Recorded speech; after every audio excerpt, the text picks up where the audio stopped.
I hate to say this, but I was right. Bitcoin has hit $74,000. This is awesome. Oh boy, I've been calling this for a while now, and those of you who have been looking at my channel thinking maybe this guy is crazy, well, guys, this is it. We are on. Bitcoin just hit the all-time high, and we are now about $74,000 for Bitcoin. This is awesome. I love what I'm seeing. Yeah, this is amazing, guys. This is fantastic. I don't know about you, but I'm so excited right now to see what is going on in the market. Bitcoin is killing it. Bitcoin is making us proud. Bitcoin is the alpha.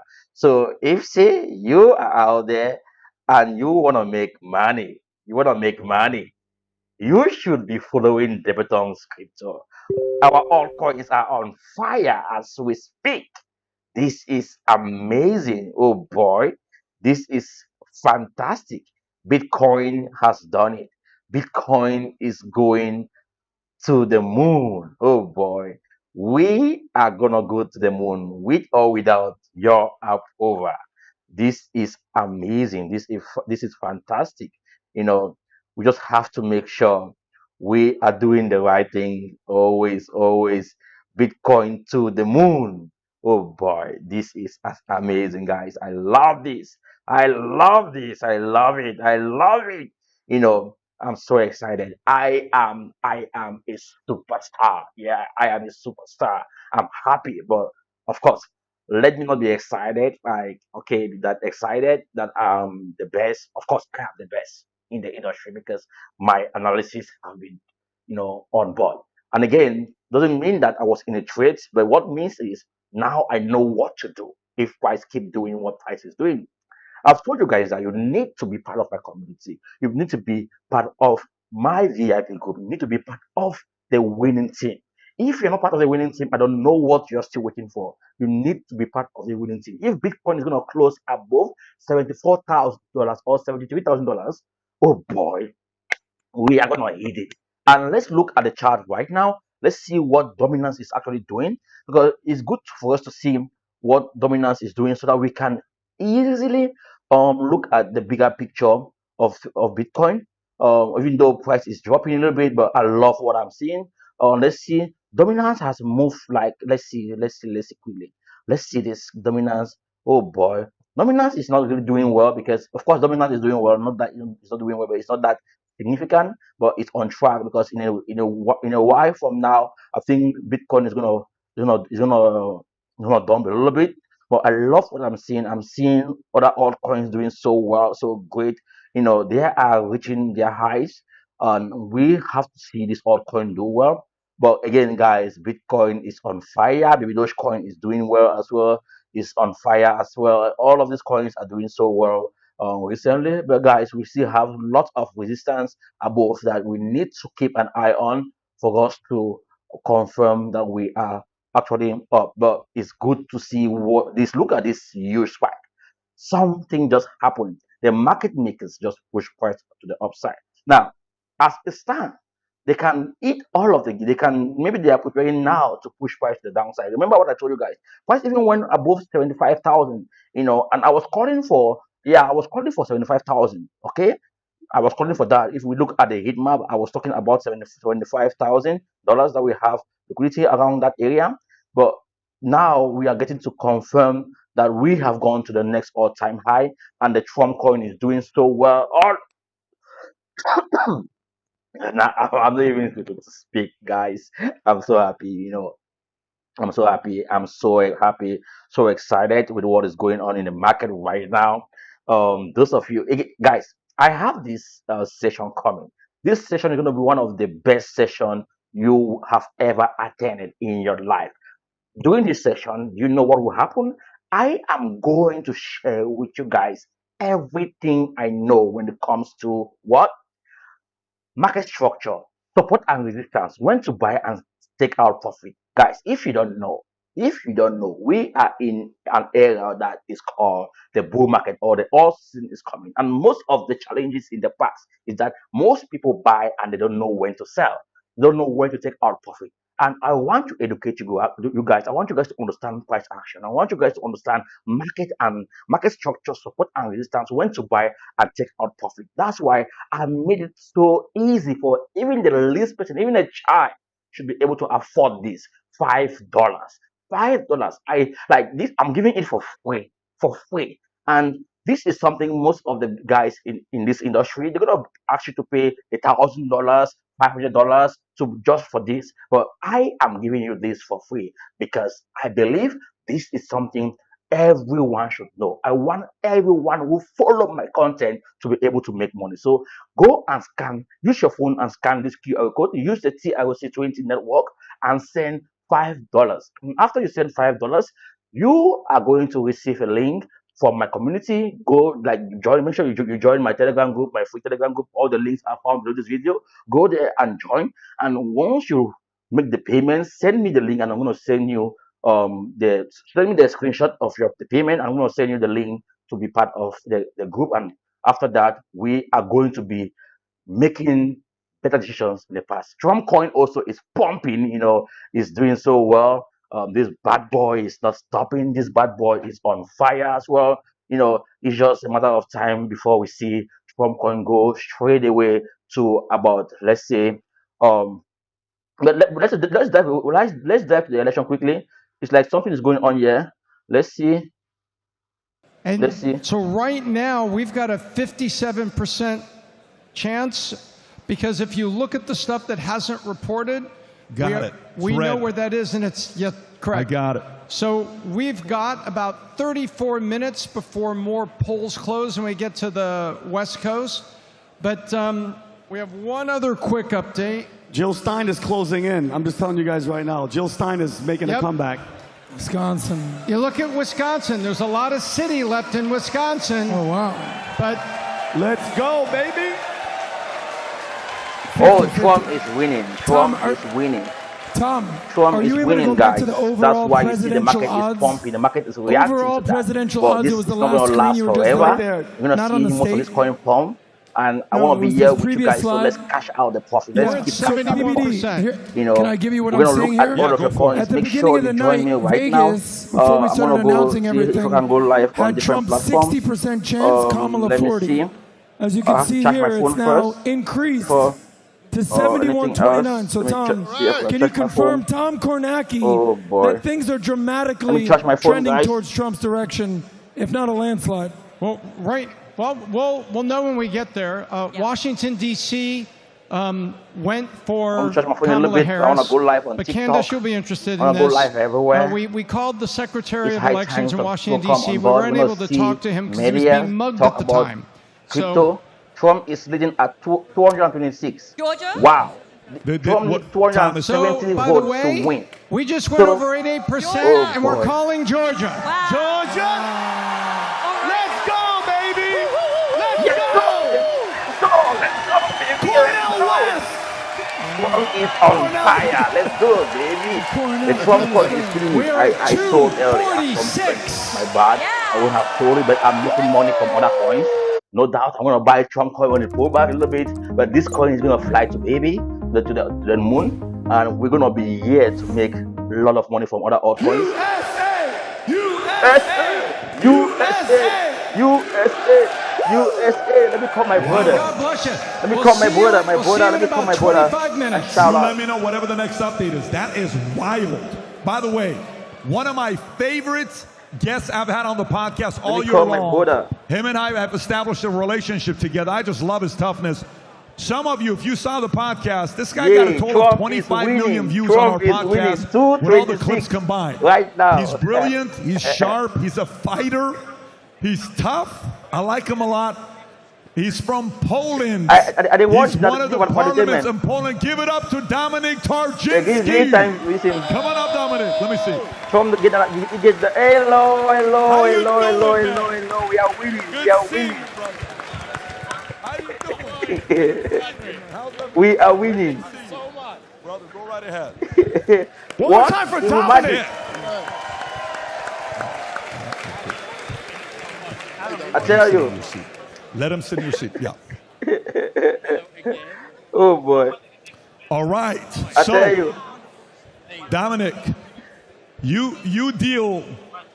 Rob, if you got one of the clips, I watched this on channel. Google his clip. If you know which one I'm talking about, for the audience to recognize who he is. Do you know which one I'm talking about? We've shown it many times. How many of you don't yet know who he is? Raise your hand if you're like, honestly, I don't know yet. Trust me when I show you the clip, you're going to realize who he is. By the way, let me just give you some statistics. Poland, the country, lowest unemployment rates, lowest murder, lowest rape.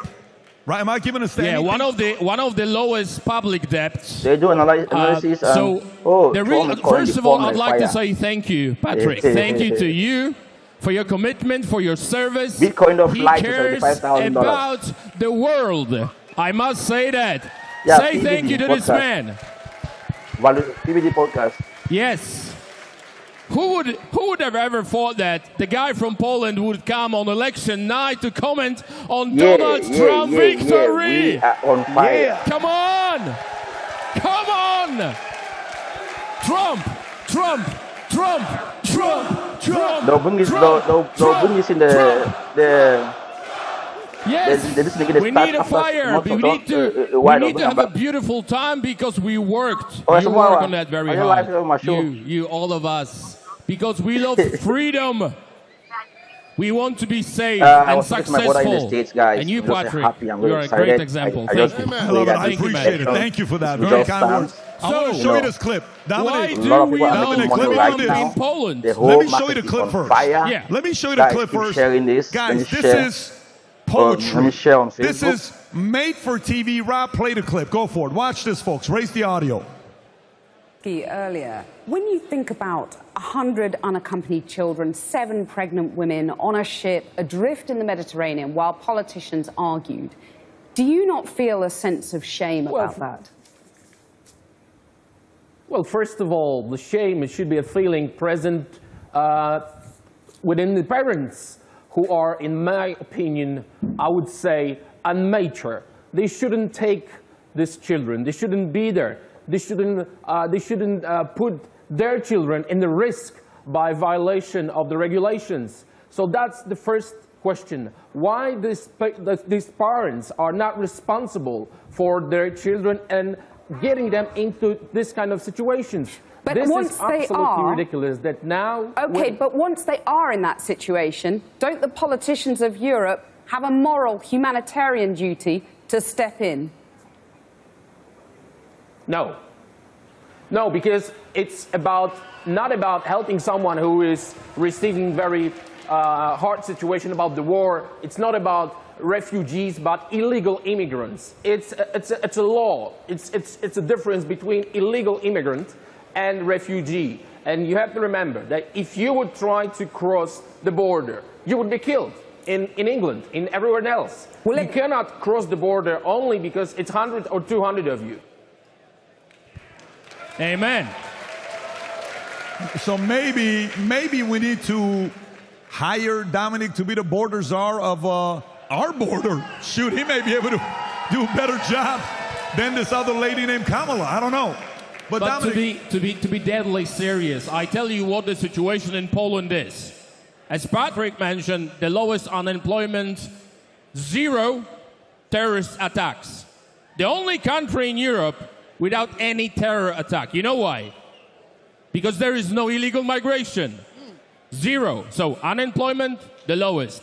The lowest debt, public debt in European Union. 0 illegal migrants and highest growth after COVID. That's Poland. Yes, you should clap to the Polish people and our law enforcement because unfortunately one of our soldiers was killed with the spear by illegals by the border. Oh the border, boy, let's right? just He keep was looking killed at with these the coins. spear. Let's see, baby Dogecoin. We built the wall. Mr. I wanna Trump see was a Bitcoins great close above. inspiration, Baby Dogecoin they is managed in- to in kill MAGA one of is in, our so, soldiers. So what we MAGA did is on in fire. By the Parliament, way, I have we passed MAGA the here. law that we can use MAGA live is doing bullets well. now. This is it. MAGA If is you are pumping. trying to Let's cross play on the Polish 4 hours border time frame. Yeah, it's illegally, pumping. if you want to Let's see attack our structures. soldiers, Let's you see will what's be going on with killed. Bitcoin. Oh, Bitcoin is still at 74 right now. At 74. What's happened? Bitcoin close the numbers of illegals dropped. Or $73,000. What we need? We need right? Trump. We have gone to we need a strong man. We need a man who's not afraid to protect our families. He's not afraid. And this is why we love him, because we want to be free and safe. Awesome. When they ask me, why do you care about America? Why do you care about Trump? Why do you care about these elections? Because I care about my family. And this is nothing unusual. This man will change the world. And we can say, I do hope that tonight, before midnight, we can start celebrating. If your machines will not fix, if your machines will work. I was listening to your discussion like an hour ago. Why it takes like a week or something to count the...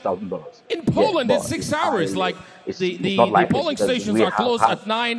You go to bed. You wake up at 6 or 7. You know who the president is. No problem at all. What about, American technology? It's not about technology. They want it. They want to make it hard. They want to keep and use their chance for the 7 days to work on the results. It's too big to rig. Not this time.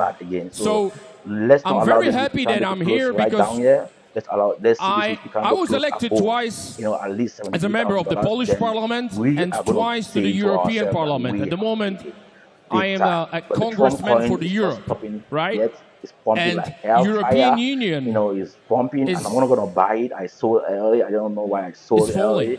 And this man can stop this. Okay, my other all this crap, leftist, I'm just excited that gender, things are going like LGBT madness ideology. Is to help anyone. I don't care who you are. I don't care who you love. Make money in Go the industry. away. Do not touch our my children. Platform is here to help you make money. I'm all about market structure. We don't I don't care. tell you when to buy. It's like, I really like this movement. Now, during this campaign, I'm gay, not stupid.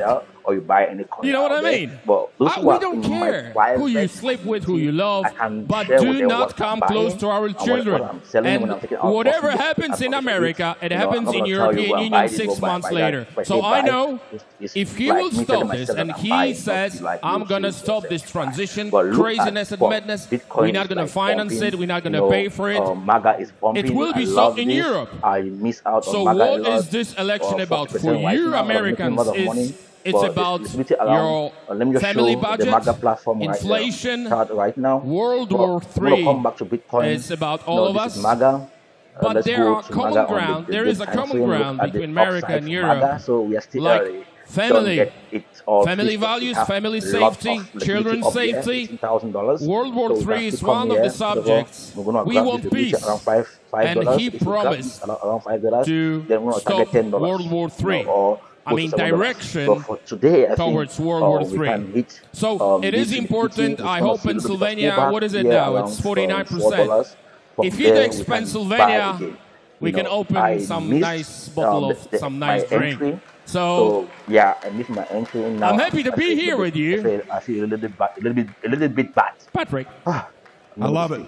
By the way, just so you guys know, very soon Dominic could be the Prime Minister of Poland. There's two names. He is either one or two of people that want him to be the Prime Minister. So we may be seeing a Prime Minister of him be the leader of the country. How many guys would like to see that take place?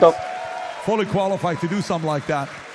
So I asked this question earlier. And I'm curious to know what you guys will say. Any one of you guys can take this. Candace, you can lead the way with this. Let's say Trump wins. Rob, if you can get the Raskin video ready. Oh, this is Rob, took a bathroom break. He'll be back. Say Trump wins. He's got, what is it, 70 days? How many days is it until the speech being given? How many days is it? 70, 80 days? Something like that, because it's December 6th. If he wins. January 6th, and then you got January 20th. Yeah. Let's just say 75 days left, okay? Yeah. During the president-elect season, do you worry phase one? All right, he won. Phase two, during that 75 days, what can they do to not make it official, what games can they play? By the way, a very weird situation that Tikram brought up earlier when we were talking, he said, what happens if all of a sudden during that president-elect season, story comes out Biden is sick? Something happens to Biden. You're worried about Trump getting assassinated. What if Biden gets assassinated during that time, the attempt? Kamala becomes president. I'm just thinking about how an enemy would want to take you down. What can happen during those 75 days until he is finally putting his hand on the Bible for the second time and everybody knows he's the president? Do you worry anything can happen during those 75 days? Candace or Dave, either one of you guys can take that. I believe they'll try to use the fact that he's been indicted so many times to try to disqualify him. Somewhere they're going to try to pull out the 14th Amendment. They're going to try to use the January 6th thing. They're going to try to use some type of foolishness to try to get the American people to buy the lie that he's illegitimate, and they're going to use that to try to change public opinion. But as long as public opinion holds, they're not going to have a chance at it. But they're going to try it. They're going to say the January 6th committee said this, and therefore he's illegitimate. And we are going to try to go in front of the Congress, and we're going to try to pull out the 14th I saw Article 34 to try to delegitimize the election. They're going to try it. It's not going to work. Well, I would just say, like, use history as a guide, right? So, well, first of all, your point about Joe Biden. Look, Joe Biden, this could happen any minute. Joe Biden is so far past the point of being incapacitated for the job that Joe Biden is so old and senile that at any moment he might be removed. I mean this. That could happen any time. They already have the power of the presidency. So if Kamala got the power of the presidency, I don't think that changes the equation drastically. But I look at what happened last time. When he won the election in 2016, essentially what they did, right, was that, I mean, they had been spying on his campaign the whole time. They ramped up the investigation, and then they swarmed him with all the people who double-crossed Donald Trump, all of the awful appointments that he put in. The weakness that Donald Trump has is, everybody says this, supporters and critics alike. He's very subject to flattery. Donald Trump is an egomaniac, and if you tell him how great he is, he loves you. And so what you're going to see is a bunch of never-Trumpers attacking Donald Trump, and then you're going to see a bunch of people like Mike Pompeo, Liz Cheney's pick for defense secretary, going up and bragging about how loyal he is to Donald Trump and telling Donald Trump how awesome he is. So everybody who's a Trump supporter, it's our job from now, assuming he wins, till January 20th, to make it clear that we do not support Donald Trump putting any neocon warhawks in his cabinet at all. I agree. None of them. Zero. I 1000% agree. I think they already have their option B ready to go, which is an infiltration of the Trump campaign, this populist movement. I have been genuinely shocked to see how accepting he has been of the never-Trumpers, and this idea is that it's unity. No, they weren't with you in 2016. They weren't with you in 2020. They weren't with you in 2024. They were with DeSantis. And then at the very end, they're like, oh, never mind, we're with you. And he's suddenly making time for these, like, war hawk neocons. Such as who? And I think it is an insult, genuinely. It is an insult. Who are you talking about, like specifics? I mean, like, I could name a ton of people, but I'll let Dave do that. Mike Pompeo, David Friedman, those are two to start with right there. And so when you see that, you're going, is that all it takes? Is just a little bit of flattery? Like, they've been against you from they literally, these people were willing to have Hillary Clinton be the president of the United States rather than take a chance on you. And they never changed, not one bit. Not when you were president, they kept attacking you. And suddenly when they realize you are the option, they go, oh, we actually like you. We're going to throw some money your way. And you see Trump, he's so trusting and accepting. He's like, oh, I'm bringing people together. I don't trust that. I just do not trust that. And so my concern is that if this populist movement dies, the tombstone of it will read, flattery will get you everywhere, right? Because it's clearly brought them back into the circle, and I'm worried that he's going to have these people giving him advice. Put this person in the cabinet, put this person in the cabinet, and what you're going to have is essentially Liz Cheney's dream cabinet. So that's my fear. Now, the guard against that is we get him over the finish line, and then we hold his feet to the fire, and we say we won't accept it, just like Dave Smith said. So you know what I'm still optimistic. We just have to be vocal that we're not going to accept neocons and never Trumpers running the Trump show. Here's what I would say. Here's what I would say when I watch, like, for example, in sports they say, matchups makes or breaks whatever the fight's going to be. Like, who am I matching up with? If I play against a certain team, I'm going to use a different strategy than another team, than another team, than another team. The same strategy may not work in 3 different elections. I think the one thing that I like about what he did with this one here, here's a guy that during this time, the last 2 years, not the last 2 years, probably the last year and a half, a big part of Israel, Hamas, Muslims, oh my God, Israel owns him, Muslims own him, this person's this, he's a Muslim, he's a this.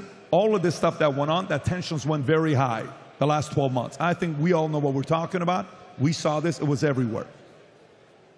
Right, I'm trying to sell. So you got two people on how to handle a situation like that. We watched Kamala. Kamala fumbled it. Kamala went and told Muslims one thing, then went and told Jews another thing. So embarrassing that CNN had to show. Have you guys seen this clip that CNN had to show the fact that have you seen this clip that CNN showed both? Oh my God, Rob, Candace hasn't seen it. We have to show this clip. How many guys have not seen this clip with the two? How many guys? Oh, you got to see this clip. This is so embarrassing. Rob, if you can show this clip of CNN eventually coming up and saying, wait a minute, why are you showing one ad targeting Muslims and one ad just targeting Jews in the same town, in the same city. In the same city. One group got one ad, or the other group got another ad. Rob, is this it, Rob? Folks, watch this video in its entirety. It's flat out embarrassing, and then I'll come back to make my point. Go ahead, Rob. Tonight, mixed messages. A K-file investigation this hour finds Kamala Harris is targeting crucial battleground voters with vastly different messages on Gaza and Israel. This ad is running in Michigan, which has the largest Arab population in America. What has happened in Gaza over the past 9 months is devastating. We cannot allow ourselves to become numb to the suffering, and I will not be silent. All right, well, it's a very different story for an ad in Pennsylvania targeting Jewish voters. But anyways, let me just sell it. Let me be clear. I will always stand up for Israel's right to defend. We can get another candle up. The ability to defend itself. Okay, I've found this on the web for Done given the Kindle app. Check it out. That a terrorist organization called Hamas caused on October 7. Different message. Andrew Kaczynski is out front now. So, Andrew, those obviously do sound starkly different, to say the least. Tell me more about what you found. Yeah, that's right. And this really illustrates the sort of fine line that the Harris campaign is trying to walk here in the closing weeks, closing days of this campaign on the issue of Israel. Here you have two entirely different constituencies, and they are getting two entirely different messages. There are often times these constituencies have very opposing views on this. If you are a Jewish person in Pennsylvania, you saw that ad that you're getting.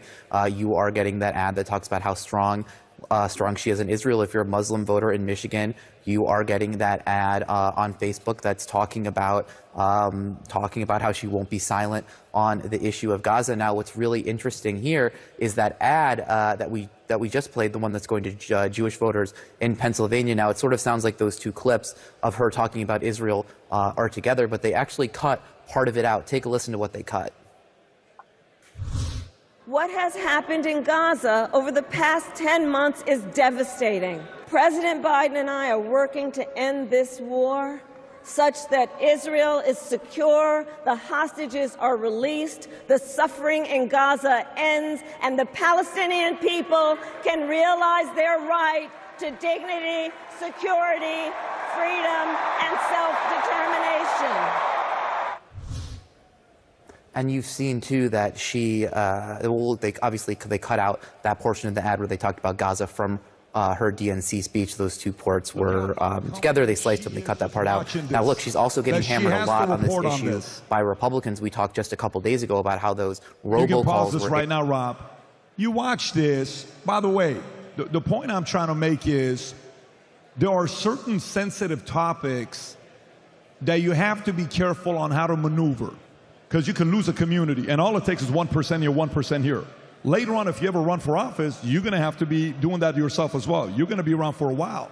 Yeah, and the one part that I watch with Trump, he's sitting here, we're going to see some sort of he knows Let me see what Bitcoin is doing. Israel's a big part of the campaign that he's running so you guys cash out the profit as well. Israel, you know. I understand what your positions may be, but for him, to be able to do that and to get Muslims in Detroit to get up on stage and saying, this is the president we're voting for, Kamala couldn't pull that off. Rob, do you have the clip about Muslims in Detroit getting up there and saying, here's who we're voting for, and this is why? This isn't something that we would have seen 8 years ago, 4 years ago, because it wasn't an issue there, because Hamas hadn't yet done their attack. The issue with Israel wasn't there. So for him to be able to, off the cuff, make that kind of an adjustment, to get this kind of an endorsement, go on and play this clip, Rob. Watch this. Good afternoon, Michiganders. As the president said, we just had a positive meeting with President Trump. We as Muslims stand with President Trump because he promises peace. He promises peace, not war. We are supporting Donald Trump because he promised to end war in the Middle East and Ukraine. You can pause it right there. So one could say, the bloodshed has Rob, to you can stop. pause it, Rob. In 2016, you're going up against Hillary. Dave, I'll come to you with this one. 2020 was a little bit mishandled because he was bitter, he was upset, it's unfair, everything's his fault, COVID. How do you handle through this one? This time around, you're dealing with these issues. I thought he did a phenomenal job handling these two issues that he can later on handle when he becomes a president. How's your position with this situation here? Well, so specifically with Trump on Israel, I'm sorry, I didn't hear Trump being able to handle the conflict where there was a division in the conservative movement where some people are such anti-Israel and the others are saying Muslim, Israel, where he's like, nah, I'm going to get both of them. And he was able to get both communities to support him. Yeah, it's interesting. So, like, Kamala Harris, and you know, a lot of people, like, call her stupid or make fun. And to be honest, I don't know if she's stupid or not. I know that the answers she gives when she's asked questions are stupid, but the vibe that I get from Kamala Harris is that she is desperately afraid of you figuring out who she really is. And so she's always trying to, like, let me just get through this, say words until it goes back to you, and then and in a sense, right, what she's doing with the Israel-Palestine question is she's going, I'm on all sides. I don't know. I mean, hey, you know, young leftist who's protesting the war, I'm with you. But hey, Jewish Israeli supporter, I'm also with you. I want all of your votes. She's not able to pull it off. Donald Trump somehow is able to pull off people Why do you projecting. think? Why do you think, though? Because okay, if you're, look, his track record on Israel. Guys, if we can keep it down, please. The audience can't hear it. If you guys are speaking, the audience can. You can whisper. They want to be able to hear it. I can hear them, but I want to make sure the audience can hear it as well. Go ahead. Yeah, if you guys don't mind, I'm trying to spit hot fire up here. So Donald Trump's track record is just bending over backward for Israel and doing whatever it is that they want. And he promises that he's going to continue doing that. It is the worst part of Donald Trump's legacy, if you ask me. And hopefully he does a better job on that in a second term.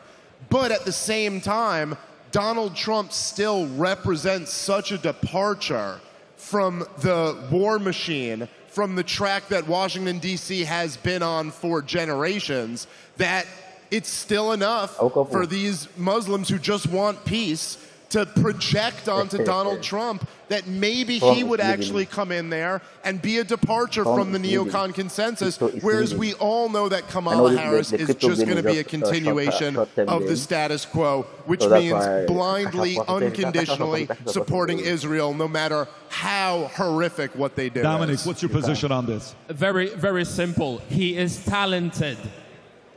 He is talented. He has this something. He is a leader.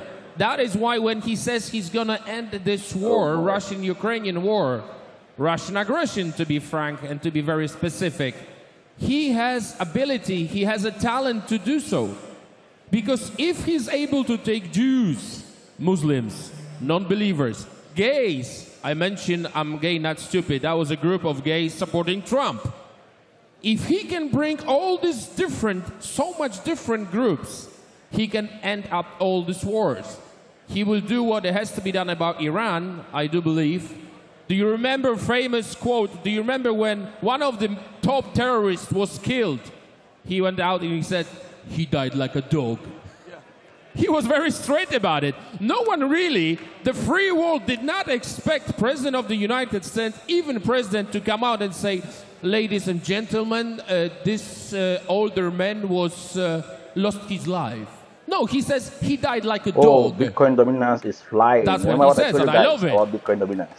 Because they treat, I mean, those the terrorists, they treat us like non-humans.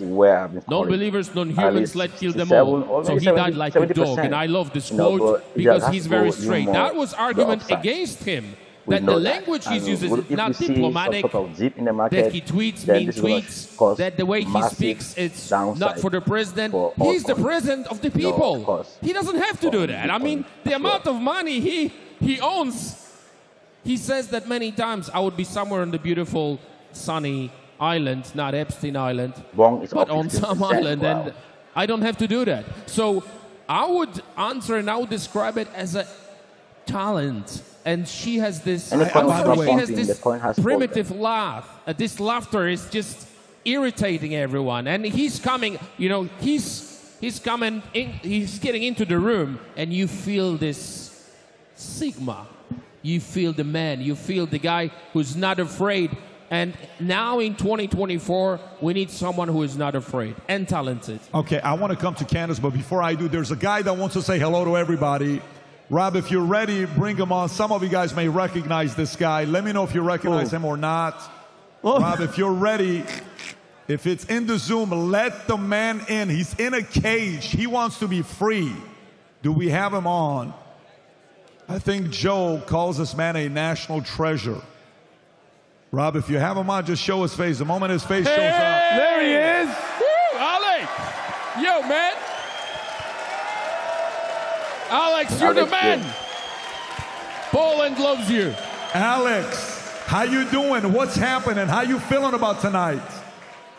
I'm watching the Second American Revolution take place peacefully. Even if they steal this, there's no reversing it. It's explosive on the street. It's everywhere. All the liberals that are good people are joining us. There's a global realignment, populist, anti-globalist being elected everywhere. Every broadcast has been fighting tyranny for so long, like yours, is just exploding. The corporate old media has been dead for a while. Now they're just recognizing it. And we've got you and Tucker Carlson and Elon Musk and all of the cool, smart, hardworking, beautiful people of every race, color, and creed. And this is a magic moment despite the wall of fraud and the illegals voting and all of the vote flipping and all of the scams. All the king's horses, all the king's men couldn't steal the election again. That's what it looks like. I'm very optimistic right now. But regardless, the global... Looking for the perfect remote job? Find your next remote role at remote.com.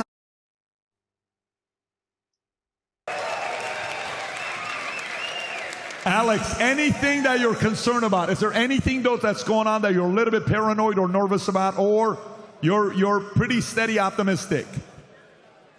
Well, look, I'm always optimistic when humanity's waking up, but the globalists are openly trying to accelerate war with Russia. They are openly trying to expand wars in the Middle East. They're flooding our borders. They are trying to consolidate power and control for their great reset. And so, yeah, we've got a lot of opposition, a lot of problems, a lot of powerful forces. But before America was asleep, Now America has woken up, the sleeping giants rubbed the sleep out of its eyes, and it's focused, and it's learning fast, and it's very, very angry. And they've already tried to kill Trump twice. Do we lose him, or is he still on? Is he on or no? Okay. Is he frozen or no? Okay, Alex. I'm here, Patrick. We got another show dialed in, another show disconnected. We'll reconnect with them in a minute. A lot going on here. I love it. We had General Flynn break in earlier. Well, go do your thing, Alex. Great to have you on here. Take care, buddy. We love you, Remember, Alex, Poland loves you. We love you in Poland, man. He is funny. Candace, you were going to say something to Dominic about Trump. We were talking about Trump, how he handled the talent. He said he's got the talent to go through what happened right now. Were you going to say something to him? Well, I was just going to add, you know, I think when you're looking at what people are voting on right now, Israel's just not the number one issue. You know, you've got Kamala versus him, and really I don't think, I think that even for Republicans like me, who are, I think, starting to really ask the question about why we're allowed to say, like when I first came on your show, I said, F Ukraine, I don't want to send money to Afghanistan, I don't want to send money to Ukraine. Like, I'm like a Thomas Massey fan on this. But then they're like, okay, but that's totally fine, but you can't say it about Israel. So that question is, and that conversation, we're at the beginning of that conversation, I think. I think before, it was kind of out of sight, out of mind. October 7th hadn't happened. The media wasn't insisting on the conversation, just like nobody was thinking about Ukraine until the media started insisting upon the conversation regarding Ukraine. You had to form your opinions. Between the two of them, between the two parties, I do think that one thing that we believe Trump on is that he doesn't want to go to World War III, right? That's the reality. And so even if he is, as he is, like you are correct about, radically pro-Israel, we know that his support is not going to be, yes, I agree, let's go to World War III. I really do believe that. I think Trump would say no to World War III. He's always kind of got the same military idea. Get in there, hit him hard here, and then let it be done. He likes quick military procedure, and you're done with it. So people have faith because he's been, the president for 4 years. He got wanted our boys out of everywhere, wanted the troops back home. And when he did anything militarily, it was like Soleimani, one thing, and then it was over. So we still have faith in Trump for that. I think down the line, 2028, it's going to be a way bigger question. And we'll see what happens. But I think that we do still have faith in Trump not going to drag us into World War III. So that for me, I think that's how I felt at least. I love it. That's a good point. I think that's fair. By the way, can you guys please recognize my son? He's got school tomorrow. Tico! Hey, man. 11 o'clock. Good to see you, man. Hello. Can I ask him a Hello, question? USA. Tico, if you could vote, if you were old enough to vote, who would you vote for and why? Donald Trump, because of the data and what he actually did. The economy was good and stuff like that, you know. So he said Donald Trump, just in case you guys didn't hear him in the back. That's my boy right there. Who loves you? Good man, man. I'm not going to see you. You'll be asleep, but I'll see you guys tomorrow morning. Good night, buddy. Good job. By the way, he's the most conservative guy in our family. I'm not even kidding with you. If you guys talk to this guy in a car, 2-hour drive, he says, turn off the radio, let's talk politics. I'm like, guy, let's talk. No, I want to tell you, one time I'm showing him the debate about him and Hillary, Trump and Hillary in the car. He's like, why would she say that? Does she not realize? And my other son is selling shirts and hats right now. Two different personalities. By the way, Tom Ellsworth has an update for us. Tommy what's boy. the latest? Tell us what's going on. Give it to us. Make some noise for Tom Ellsworth and Amy again. Let's see what's going on now. Hello, hello, hello. First, we have 3 calls. The polls just closed in California, Oregon, and Washington. And? Yes, and so when it comes to the Senate race, we can see that Vivek Ramaswamy was able to provide a lot of help. And we can see that the incumbent, Sherrod Brown, has actually been defeated by Bernie. Let's go! Bernie! Let's go, everybody! Ohio. Yep, this is a pickup in the Senate. So that's a pickup in the Senate. And on the West Coast? On the West Coast, we can see that we have California, which was called. We have Oregon, which was called. And then we have, what was that one up the top, Tom? Yep. And get back here. and Washington was pulled. So those are all for Harris. The West Coast, this is no surprise, guys. This is exactly what we anticipated. But things are looking progressively better and better. Okay, so now let's check on Pennsylvania. We're up to 67% reported, and we are still 2 points. So a little over 2 points in Pennsylvania at 67%, so that's feeling pretty good. And then Arizona, Trump has just pulled into the lead. Oh, snap. Hey, wow. And by the way, it's very red right here. So it's very, very close. And one other that we're looking at is, take a look at this.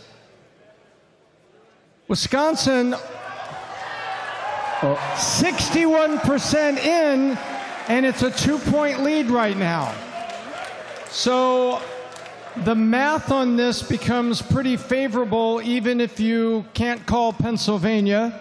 But we'll take one quick look at one other state. Future looks bright. Damn right. And this is Nevada, and they haven't, I thought they had pulled in. Sorry about that. But that's what we got, Pat. So Pennsylvania, Wisconsin, 2-point leads. Arizona, it does not, the Maricopa County, a lot is reported in there, and the lead is not as large as it would need to be for a typical Democrat victory. But we'll know more in about 30 minutes. Wait, what did you say? The lead is not big enough for us to be able to do what? Our numbers, and we're all looking at it here. Hey, give it up for the war room here. Look at this. Give it up, everybody. What is the lead? The lead in Maricopa County is not as large as you would mathematically need it to be to overwhelm the Republican votes in the rest of the state. So that's what's going on in Arizona.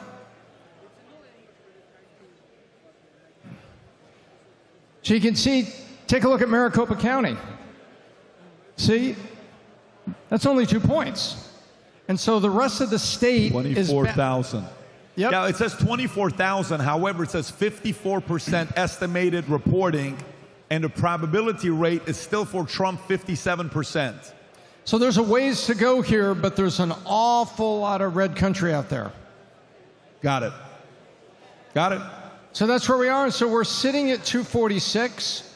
And so in 30 minutes, we'll also have an update on Senate, because it's looking to be a nice evening in the Senate. Anything you're concerned about or no? Like, are you guys watching what the market is saying right now? Is people, Rob, are you guys seeing how the market is responding to it right now? Is anybody panicking yet? No, there's no panicking, but there's actually a strengthening dollar overnight in Hong Kong already, right now. I saw a clip that says, unfortunately, Kamala didn't have enough time to present herself to America. I don't know if you guys saw that clip or not. She had 4 years. Dana Bash. It's not 107 days. She had 4 years. Yes. Not mentioning her previous career. She had her whole life to do so. If you're not ready, don't run. That's it. What kind of... also, look, even in her very short time being a candidate, she was doing her best at first. As soon as Joe Biden went out and she came in, that's when she was polling her highest. The more she presented herself, the less we liked what we had to say. That's why there was not many interviews. Yeah. She was so proud of her being, prosecutor. Not many people were. She was very happy about it. And obviously, she was from middle class. That was her argument, her offer to Americans. I'm coming from the middle class and all this. What kind of future is? I mean, most of the country is a middle class, or aspiration is to be a middle class. What kind of argument is that? I can't understand. I couldn't believe that every single interview, when she was asked about the economy and her plans, she was starting, as you know, I'm coming from the middle class, and it's ridiculous. For us, everyone is laughing at her in Europe. I'm serious. I mean, even liberals like Democrats, they obviously do not say so on the television, but when I talk to them on the plane, because we travel, they're like, no, God, no. They are embarrassed. And that is the problem for America way, and for the free world. If we really see America as a leader for the free world, it is an embarrassment for all of us. That is the problem. Well, listen, let me tell you guys what my phone is right now blowing up. My iPad is blowing up right now. Did you guys see what Bitcoin just hit? Bitcoin, can you pull up Bitcoin?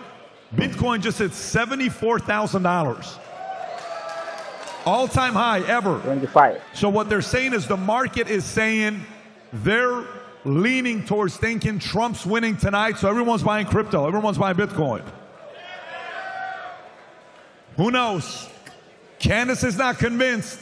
Candace is buying gold tonight, not crypto, not Bitcoin. She's a little nervous. I'm Candace, just scared you give me to a sleep. look. I'm just scared to sleep. As long as we all stay awake, we'll be Who's okay. more scared, you or George? Who is it, more him or you? I think we're probably equally scared to sleep. Yeah. He messaged me. I mean, I gotta say, guys, I do, and I don't mean to be the bummer here, but like, this is not over yet. And I'm just saying, as I'm sitting here looking at the map, Pennsylvania is what this is all coming down to, like we've been saying all night long. Now, Trump could still win without Pennsylvania, right? He would need a combination of maybe Arizona, Wisconsin, and Michigan. It's very unlikely that he pulls off Arizona, Wisconsin, and Michigan. It's much more likely if he gets it, it goes through Pennsylvania. And I'm just saying, Pennsylvania, this is, look, it's as of right now, what has he got, a couple 100,000 vote lead? 70,000. So we got 59% to 41%. That's what we're at right now in terms of the election. Now, I'm not saying that looks good for Trump, but that's far from Spike the football Trump is territory. 51.1, Harris 47.9. 70% of the ballots, so it's not that bad. But all that matters is the Electoral College, and it's so. Well, look, I'm going to tell you something, going back to Ms. Harris. Their biggest problem was that they really live in a bubble, and they are around a bunch of stupid liberals all the time, and they really think that the American people are stupid. And so she believed coming out saying what you were saying, I'm from the middle class, would be enough. She believed that people were stupid enough to believe that she actually had the talent to be president of the United States of America, and that Barack Obama coming out sticking his little skinny finger in black people's faces telling us, you better vote for him, boy, was going to be enough to get it done because it always has been before. But they don't know it's a new day in America. And you don't tell us what to do any longer. So it's going to be a rude awakening for all of them tomorrow. I believe that this is a new day, and we're going to wake them up. Yeah. Brian, you stepped away for a few minutes. They told me you were crying in the corner, then you were happy. Which story should I believe? The one crying or the one laughing happy? I'm in a wait and see moment, but the air just got sucked out of this room. I don't know why. You guys are all low energy. And but I understand because it's not over. It's not over. So, you know, that's one thing. That's one of the beautiful things about this whole republic. Well, let me show you this. I think you guys may enjoy this. Anybody knows who Joy Reid is? Yep. You guys know Joy Reid? Yeah. Unfortunately. She had Donald Trump's haircut. Rob, if you can show this clip of Joy Reid. Is this video from right now? This just happened right now. By the way, if I wasn't here, I would be home watching MSNBC. It's the only time I ever loved to watch By the way, them. if you're interested, Comcast is selling MSNBC as of yesterday. Ooh. If you're interested in buying MSNBC, Rob, play this clip of Joy Reid just to make Dave Smith happy. Please. It's a pure Project 2025 in miniature in Florida, and that kind of extreme, sort of extremist, right-wing, fascist-type government in Florida, does that make it a more attractive place? It's a pure... But they're not creative. She's not they're just so uncreative. They just keep repeating the same talking points over and over again. It's unbelievable. It's like there's a script that they hand out in the morning and they all read from it. And that's the problem. They're not talking to anybody, right? Hey, man, if you want to know the contempt the left has for black Americans, you turn on MSNBC and look at Joy Reid and Al Sharpton. They are the worst people in the world, and they have made them the spokesman for black America. That shows you the contempt they have for us, that we will listen to such terrible people. They are nothing but race baiters. They're contemptuous. They're terrible. And as soon as we get them off TV, the best. They're going broke anyway. Let's just break them.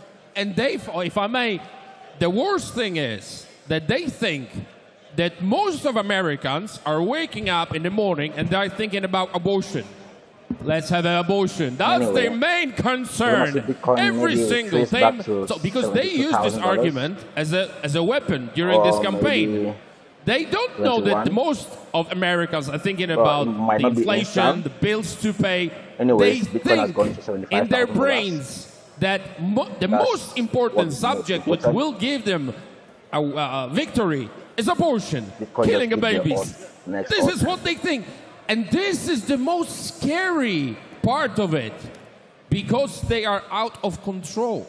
They think that killing babies is the most important thing for the Americans, and let's win the election with a killing, a baby. This is scary for America. Yes. This has to be stopped. Yeah, but it's not even... It's worse than scary. It's quite demonic. I mean, they ran the election on the murder of babies. Like, that is just... And I want to be very clear. I'm always the person that tries to be much more understanding of the pro-choice side, because I just remember vividly learning in health class that a baby was just a clump of cells. So I'm actually very compassionate towards these young women that support abortion, because I'm going, no, they're actively learning in school that the responsible thing to do, like the science that they're learning, is that it's a clump of cells. They don't just want to murder babies. But then when you see them now become so radical, they've even lost their own side on this, because most of those girls are not thinking like, wow, well, I wouldn't stake my entire life and like, I must be able to abort my child. Like, there's something about that is very scary, especially when it's a woman that's running, right? She's got no kids. She's got no kids of her own. And she's staking her election chances on just being able to sell to women that if you don't elect me, you won't have the right to murder your kids. I mean, that is just the reality of what she ran on. I would say that was her #1 issue. And what I will say is that no matter what happens tonight, but especially if Donald Trump wins, they will not run this same game again, because they went full bore. I mean, they had Taylor Swift with an effing cat, right, posting on Instagram. They brought out Beyonce. They brought out J-Lo. I mean, they went, LeBron James. They ran every celebrity that they had in order to convince the public that they had to vote against Trump. And what's happening right now, they've already lost the celebrity game. So it's going to be interesting to see how they pivot, no matter what.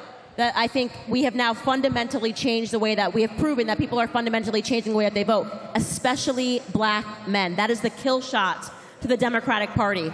So if LeBron James doesn't work, if Beyonce doesn't work, if Taylor Swift and her cat doesn't work in a soppy post about, childless women with cats, what are they running on? And listen. What are they going to run on? I got to say, I love By the way, that's embarrassing. As you guys know, so I'm not just blowing smoke here, but if Donald Trump does win this, and the exit polls show that black men, which it looks like that black men really did walk away from the Democratic Party, what you and Kanye did changed the fucking world, man. Like, that is really incredible. This was the Democrats' most reliable voting bloc since the 1930s, man. That is an incredible thing. It is. If they actually woke up and were like, oh, we don't need to just be unconditionally supportive of the Democrats, who have delivered for them nothing but disaster and everywhere that they touch. And the other thing that you say, what are they running on? They're running on destruction. Think about this for a second.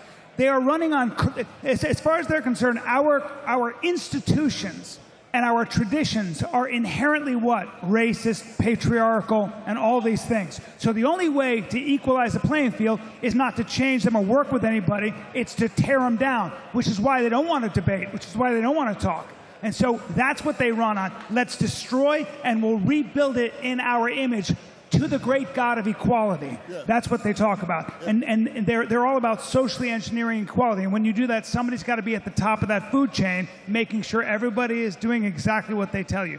And that really is what it comes down to. That's what I worry about. If you read the critical race theorists and just all of these people, they're all deconstructionists. The rest of us are trying to construct a life. It's hard making a life. And it's very easy to be an academic and sit back and look at what's wrong and draw that graph and just tell you basically we've got to tear things down to make things more equal. No, not so. The rest of us don't live that way. Rob has got another clip, and soon we're going to give you guys another update. Here is CNN, guys. We're going to show you guys a clip. Rob, play this clip. Yeah, Jake, let me just give you a gut check here about what we are hearing here as we've been sitting here reporting from the Harris headquarters. And I think the operative word right now is silence. There's not a lot being said because the Harris team appears to be searching for bright spots in the map as these results very, very slowly come in. Searching for bright spots and also very aware of the warning signs throughout the electorate.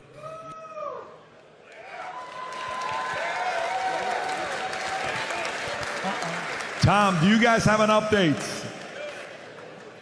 Do you have an update, Tom? If you do. Yes, I do. It's 11:19. What is the latest, Mr. Ellsworth?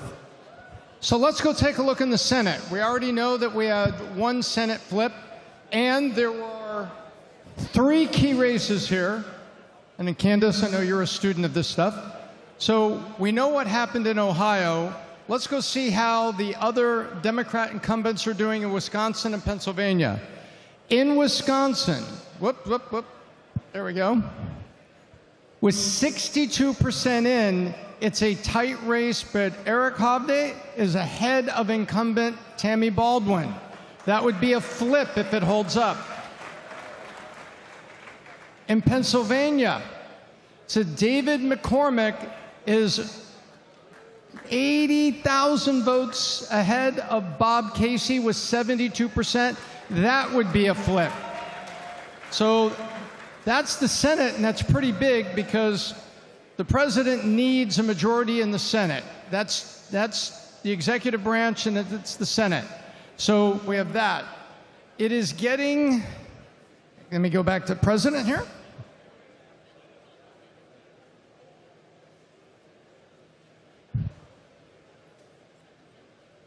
We're up to 75% reported, and it is now a 3-point Trump lead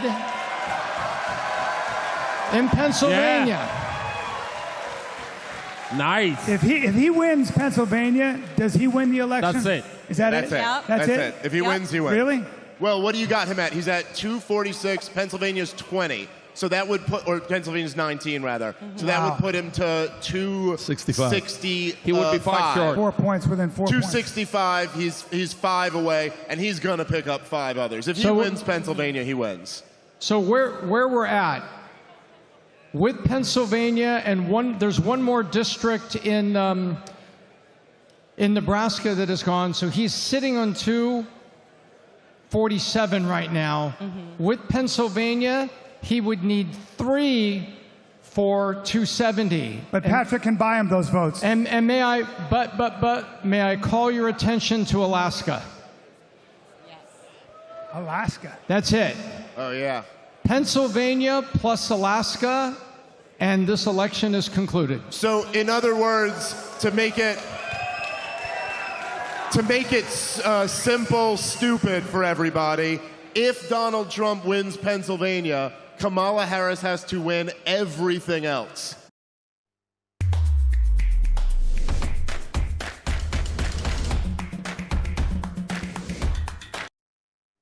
Arizona and Alaska. I mean, that's okay. It's looking pretty good. If he wins Pennsylvania, all of you will ask where is Bart. So bars are somewhere in the back. But to be very serious, if he wins Pennsylvania, now we would have to ask all the celebrities who says they're going to leave U.S., what airlines are they going to use? Yes. That's true. I'm going to text Tom Hanks. How are you, man? What airline you picking? Yep. Nice. So yeah, we're waiting with beta. There are so many of them against democracy. They call themselves Democrats. Go ahead. But only when they're winning. Exactly. If they're losing, there's no democracy. You're all garbage, fascists. You know, we've been called Polish. After all this, what we went through during the war, they called us fascists. Republicans, conservatives in Poland called fascists. Then they call us communists. They didn't know how to deal with us. They lost 7 times in a row in Poland. 7 times nation says, no, we don't want you. So obviously then they said there is no rule of law under your government, under your administration. So it's always the same thing. They are fighting for democracy. They called it. They're fighting for the rule of law. I'm not sure if you're waking up every morning and you have this, words of rule of law, democracy, all this on your plate. They are using it as an excuse. They think that democracy is only when they're winning. This is madness. If you lose, that's a part of democracy as well. Of course, yeah, you accept it. They don't want to accept it, exactly. Yeah, because when they say democracy, if you think that they mean rule of the people or free elections or something like that, it makes no sense. But it makes sense when you realize that when they say democracy, what they mean is their rule over us. That's right. That's all it's ever meant. That's Listen, right. they said when they were backing the coup in 2014 in Ukraine, which, by the way, is a big part of the reason why there's the war there now, the National Endowment for Democracy poured in millions of dollars to support a coup to overthrow a democratically elected president. Bitcoin is on fire. Because democracy means DC ruling the entire world. That's all it's ever meant. It's not a real thing. Democracy is fake. You know, we talked about the black male vote, and I just want to say this. This isn't happening by happenstance. Candace Owens and I have been working on this for years. We've been doing podcasts. They're black podcasters. David has given us platforms, and other people have also. Tucker Carlson, a lot of people have, to tell the truth about the Democratic Party and Kamala Harris and Joe Biden and Barack Obama. And it's been working. We've been chipping away at it. April Chapman with her Standard of Proof podcast. There have been black podcasters out there working behind the scenes for years to turn the black male vote in the black community against the Democratic Party. And finally, after years and years of work, we have finally struck oil. And it's going to be great for me to see that the Democrats are losing tonight, and they're going to lose because the black vote finally turned against them. Bravo. Big mistake. Rob, you got a clip? Is there a latest updates? I see a lot of Justins. Justin.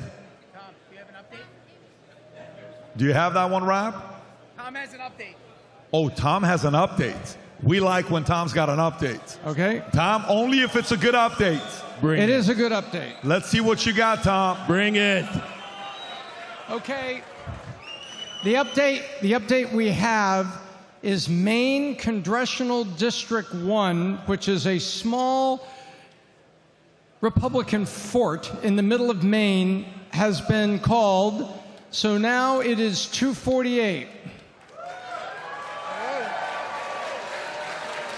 19 is 267.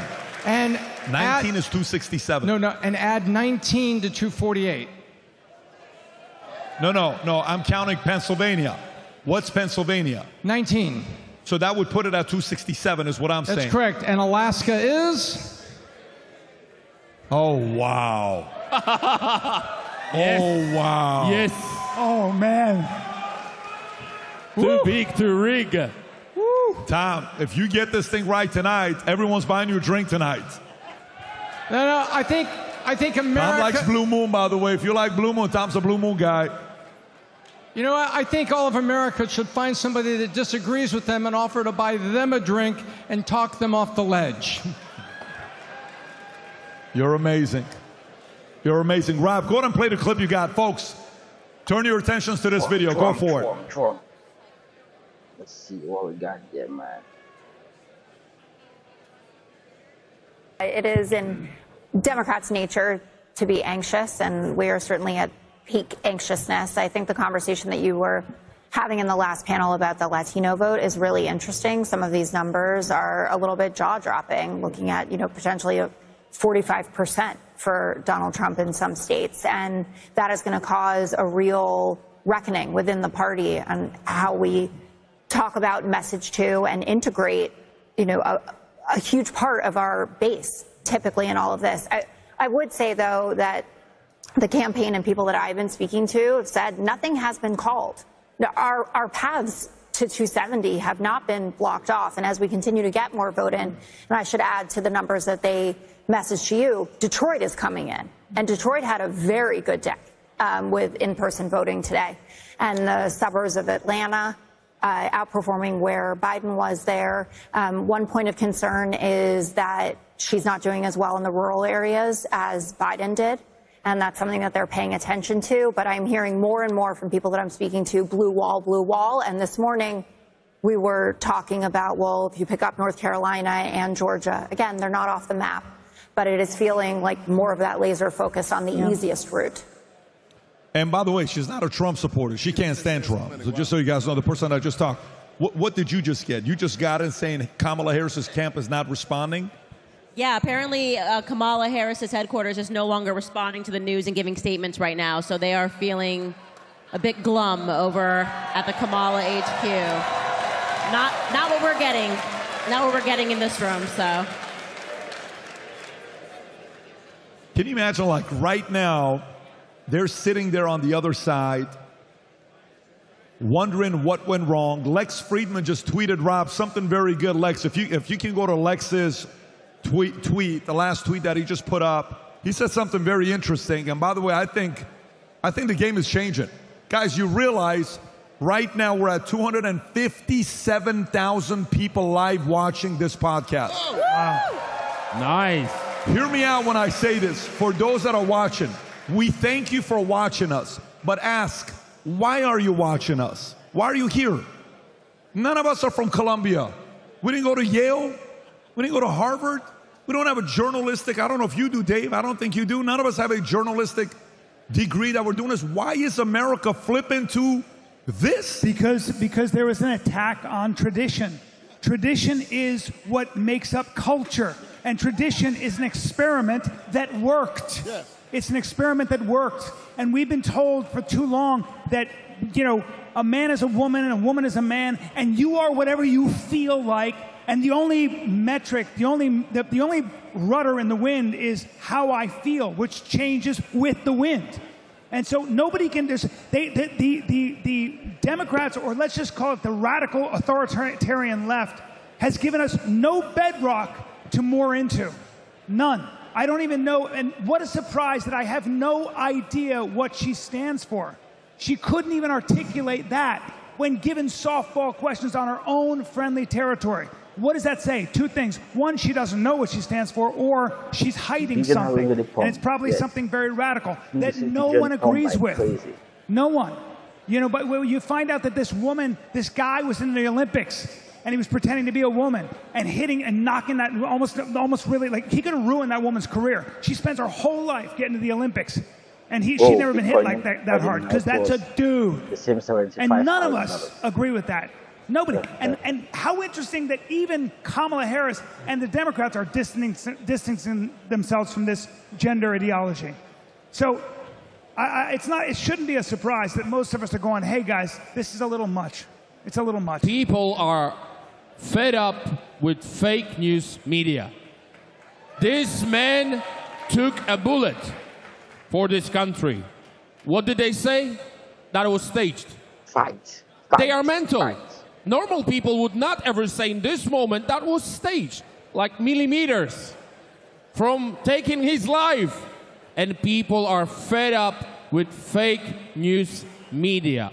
The nice picture, white teeth, it's not enough.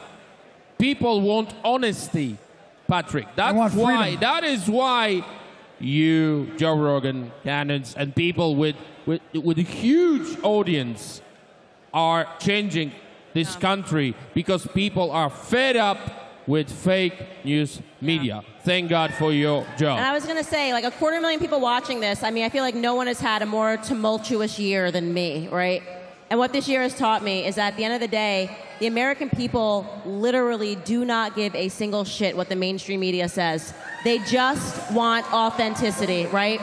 And one of the things about what you have done, and I have thrown this credit to you publicly 1,000 times, is that you actually host all viewpoints. You're not in the business of selling propaganda. I mean, I was speaking backstage with Adam. Adam and I had disagreements about various things. We both agree that all opinions should be represented because we want to empower people to think. I'm not here to tell you what to do. I want you to actually hear a perspective that you haven't heard before.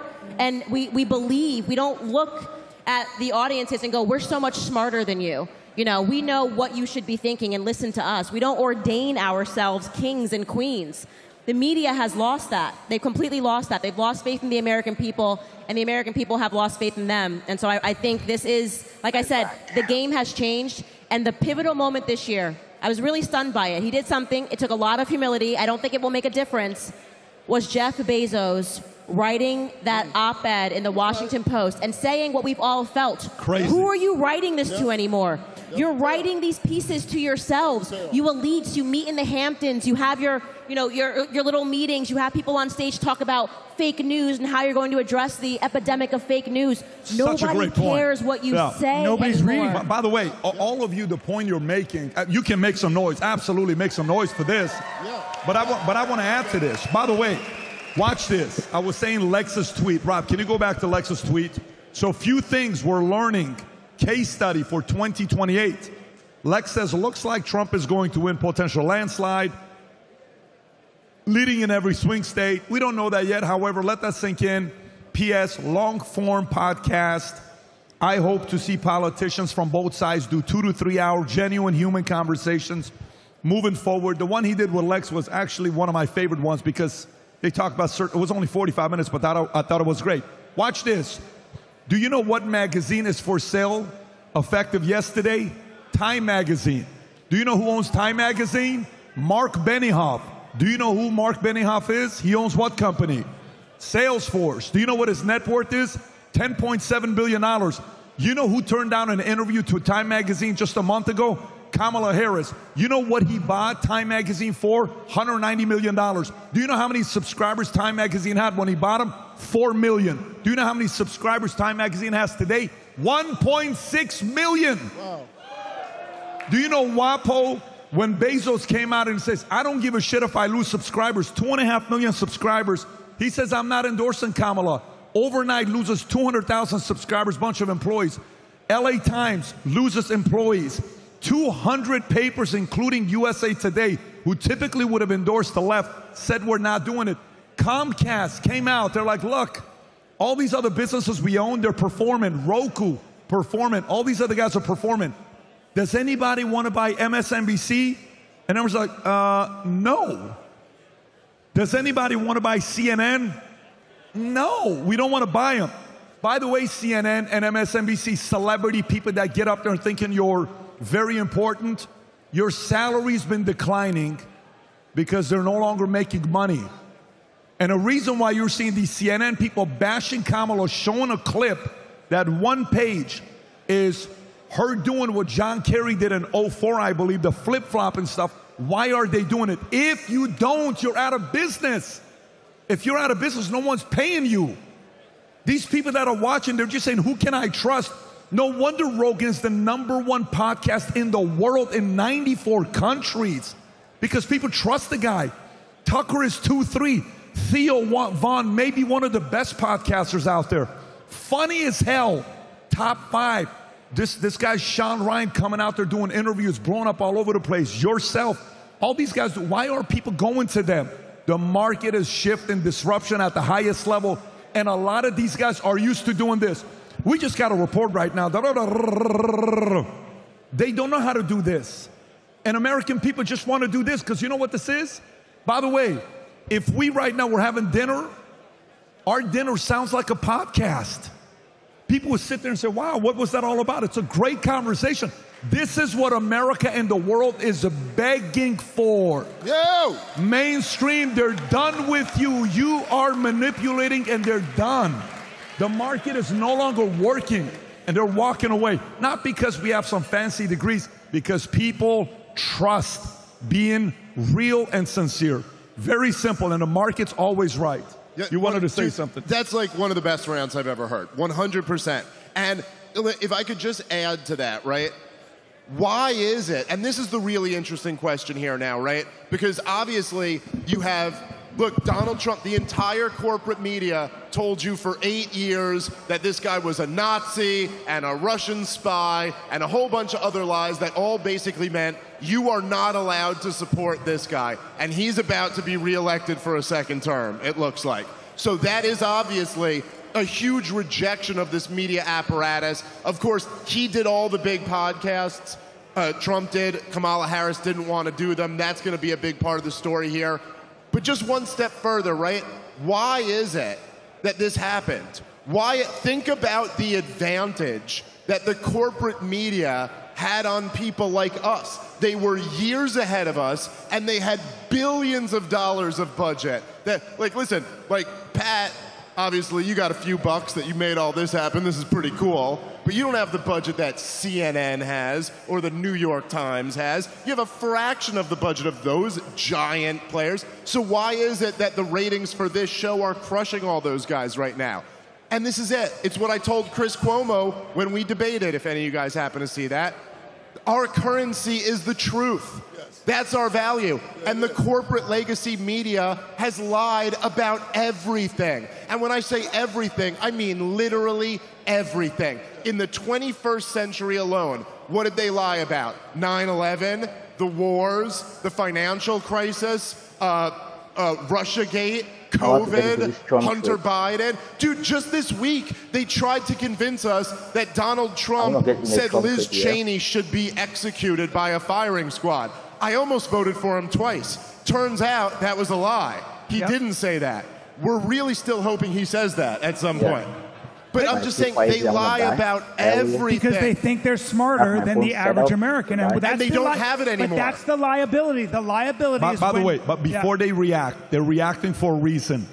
This is New York Times. This is not us.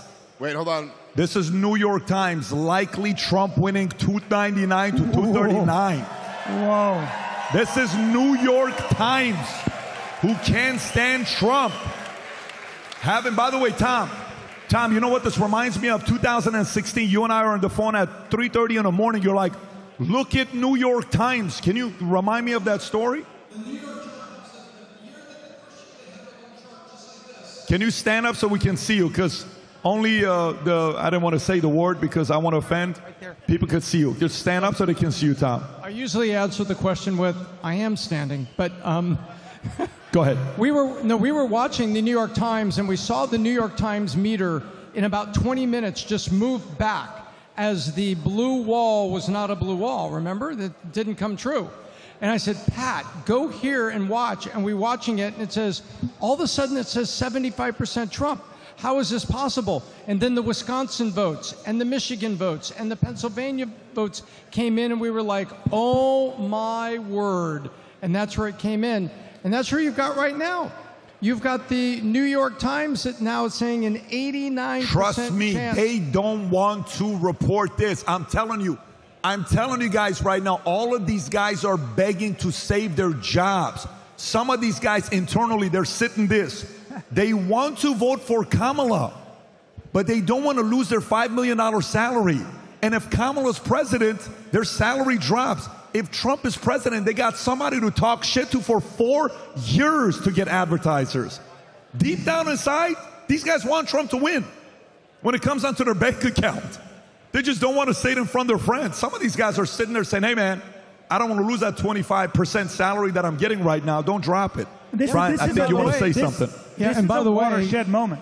Even if Arizona takes a long time to count, take a look at what's going on in Wisconsin.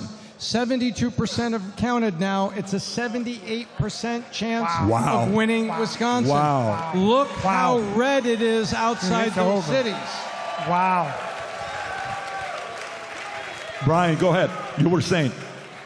I just think that this is what happens when you have these two economies, when you have journalists and a bunch of people that are controlling the narrative that they come from expensive zip codes, they go to very expensive colleges, they all go to the same kind of colleges, and then they step right into a newsroom. And the fact of the matter is, most of the people giving us our news, like the legacy media, probably have never really met a lot of people that work with their hands, served in the military, smoke, know how to change a tire, who have built a business. They're just not around those people, and that's a major liability. So what happens is, they figure they are smarter, and to them they may not be even lying. In their mind, they're just trying to make the world a better place, and they're talking to people they've never met, that they've never been around, and they think, and that's what happens. That's what happens when you don't know people who come from a different background, who come from a different socioeconomic background, when you don't have to actually work with them or sell to them or give them what they want or come up with something they want.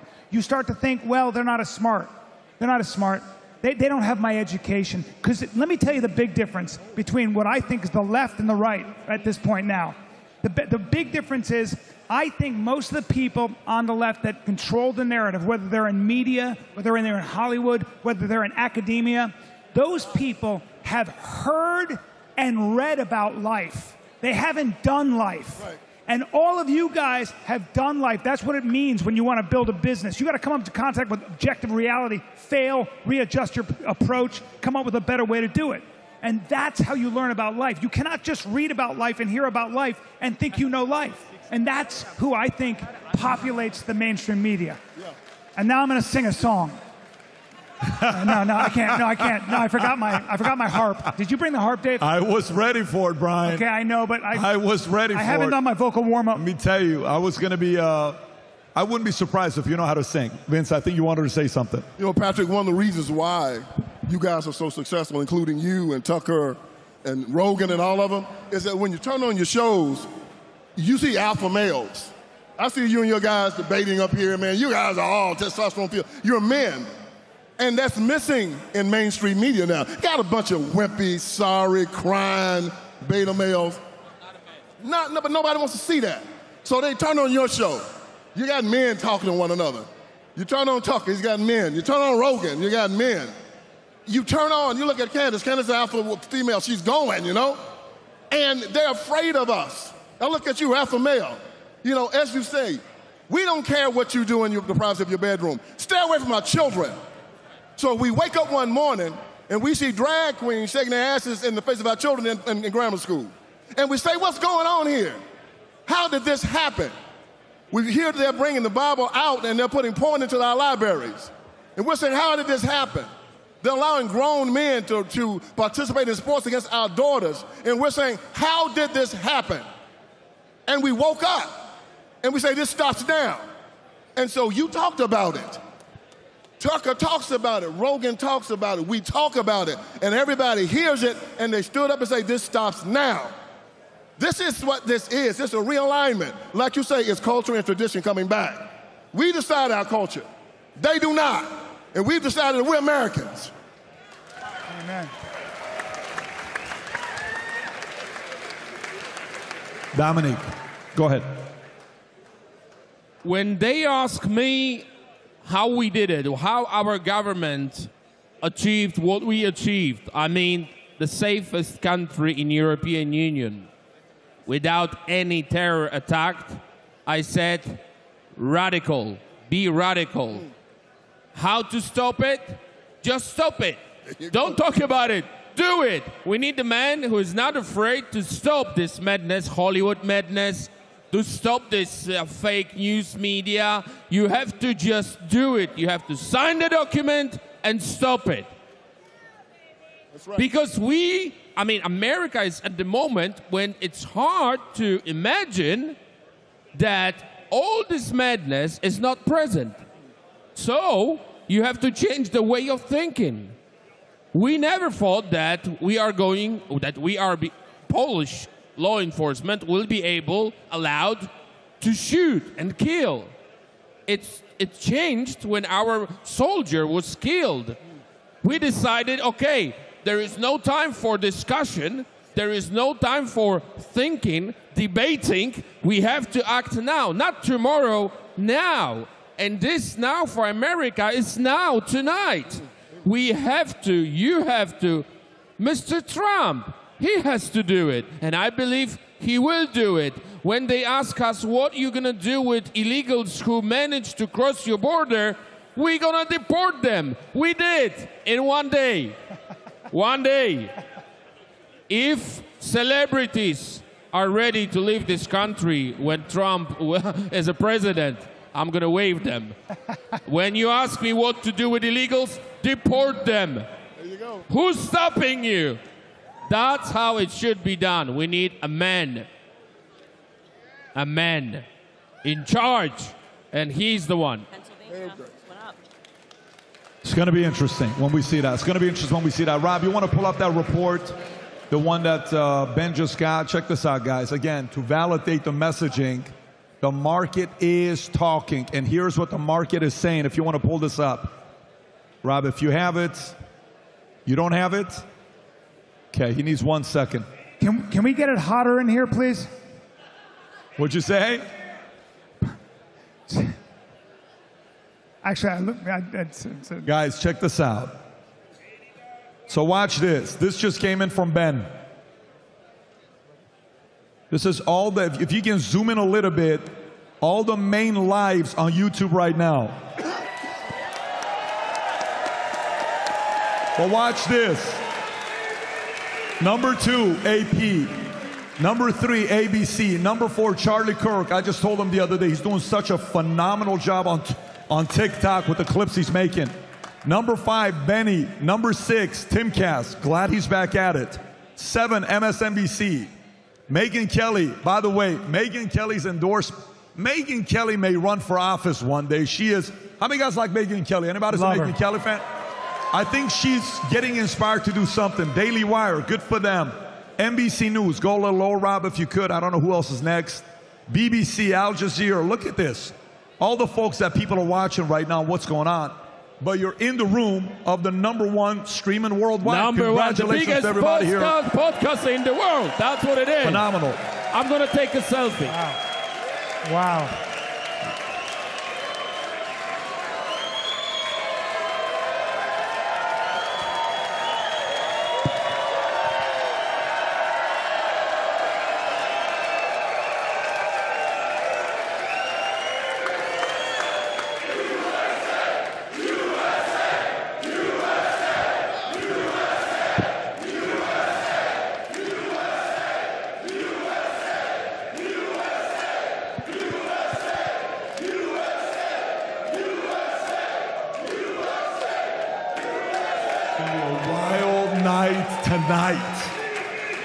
Wild night tonight. By the way, thank you. But let me give you guys this. Watch this. You know, half this game that's being played is stamina. Let me give you a little bit of perspective. How many of you guys right now, be honest, how many guys right now are kind of thinking about your pillow?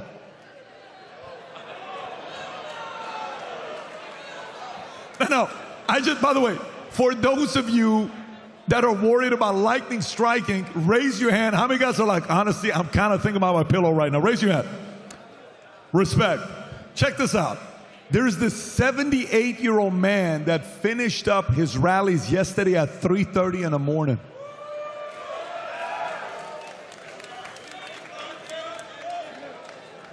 '78-year-old man that finished up his rally at 3:30 in the morning. He lives on McDonald's. Do you know, as a person that's going up against an enemy, there is no quality more right now, intimidating so I'm waiting for the next move. than your opponent who can outlast you. The The level of stamina this guy has is ridiculous on how long he can last. You got to give him props on his energy and the stamina that he's got. Can you imagine Kamala on the other side is like, dude, take a freaking break. The other day, you're looking at YouTube, all the lives, 2 hours, 2 hours, 2 hours. Trump to this audience, next audience. It's like 7, 8 of them he did in a single day at 78 years old.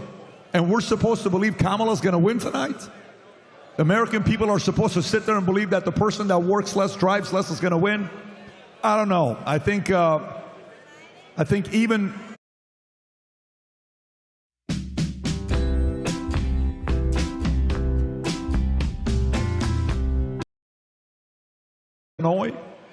Brandon, what is it you just sent me?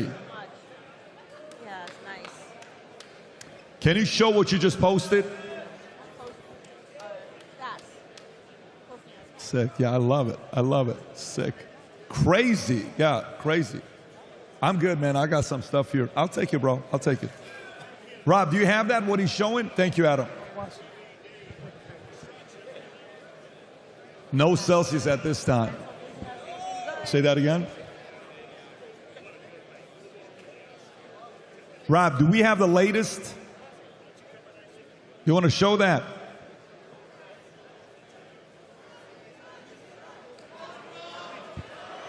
So what is this? Can you give Brandon the mic? Can somebody give Brandon a mic? Brandon, what are we looking at, Brandon? Yeah, so we know he's not going to win Illinois, but it's pretty crazy. It's a 4-point margin right now. And last time he lost by 17 points. Same thing happening in New Jersey, just to show how much of a difference it is. And 86% of the votes in. So across the nation, much more popular this time around. So you're saying in Illinois, 4-point margin this year. Last time he lost, Biden won by 1 million votes in Illinois. Yep. And then look at what this is it year. right? So Trump got 2.44. Just remember that number, 24-34. Yep. Bring it up to today. He already has the same amount of votes by 100,000 as and 86% of the votes in. That is, and this is Illinois you're talking about. Wow. Same thing in Jersey. Can we see Jersey? Do you have Jersey to show us? Yep. Dave, this is your country here, Jersey. Guys, let's make a roll for oh yeah, sorry. Anything, send it to me. Sorry about Jersey, guys. Brandon, do you have it or no? Yeah, I got it. Say it went from 16 to 5. If it makes you feel We have any New better, Jersey. I live in We the found red the part. historical pads right up. Tom, if you can show us Jersey and Illinois, because this is wild what I just saw here. Let's see, we got Jersey up right here. It was a 16-point victory, to be exact, 15.9%. And this year, it's 5. 4.9. Yep. Tom, can you go to New York? Can we look at New York and California? Of course, they're not. But I just want to know, he spent a lot of time in New York. What does it look like comparable to 2020? Look at that. Wow, look at that. Look at that. 90% in, 850 left, and he already has more votes this year than 2020.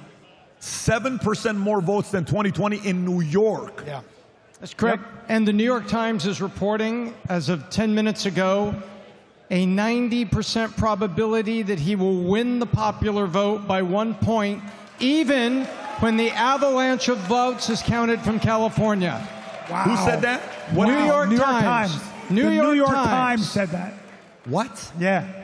That's crazy. He's going to win the popular vote by 1 point. Someone is going to lose job. What are we talking about? He wins the popular vote because all of the states.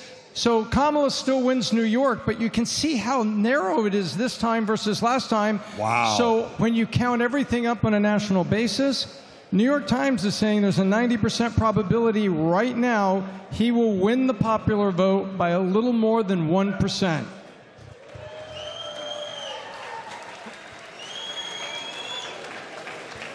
So let me ask you, Tom. It's 11:55 right now, Eastern Standard Time. 8:55 Pacific Standard Time. What's left for a decision to be made tonight? So there is still significant votes coming in Wisconsin, but he's extending his lead there. Votes are coming in Michigan over the next hour before, I think, does Alaska close in exact 1 a.m. our time? So in an hour and 5 minutes, Alaska will close. I think we will have a full call at that point. Do you think, do we have the folks at Rasmussen available? Yes, if you like, yeah, we can. I'd love to. If you can put him in, you're saying, is it the I can Mitchell? get him. I would like to have him come in, if he can. Rasmussen, respected poll. I wonder what he's going to be saying about what's going on. I'd like to hear from him. Please stand by. Okay, if we can get the folks from Rasmussen on, that'd be great. Brandon, go for it. This is what? This is Jersey? She's only got 190,000 vote lead. Versus in 2020, was a big victory. I mean, look at that, guys. By the way, this may not just be a 2024 thing. The shift may be taking place in a lot of different states.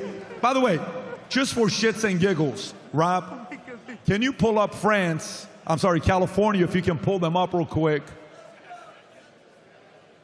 What does California look like? Tom, can you pull up California? Can we look at California? For the hell of it. Is anything moving in California? I wonder if the people that left, are there any conservatives left in California? Look at that. 63, it only moved 4. 34, it only moved 4. California is still going to stay California, folks. For those of you guys that are wondering, Ricky, you got to do something, Ricky. Thank God you live in Bakersfield. If it wasn't Bakersfield, You're red. Kern County is red. San Diego as well. Whoever said San Diego. Great city. But this is Oregon. Look what's happening in Oregon. 74% counted, Pat. It's a 5-point shift. That is wild. She is down 4.8. But again, Tom, it matters what's going to happen with Portland, Salem, and Eugene. Portland is relatively a heavily left community. No, Tom? Absolutely. But interestingly, Washington State, it's stable.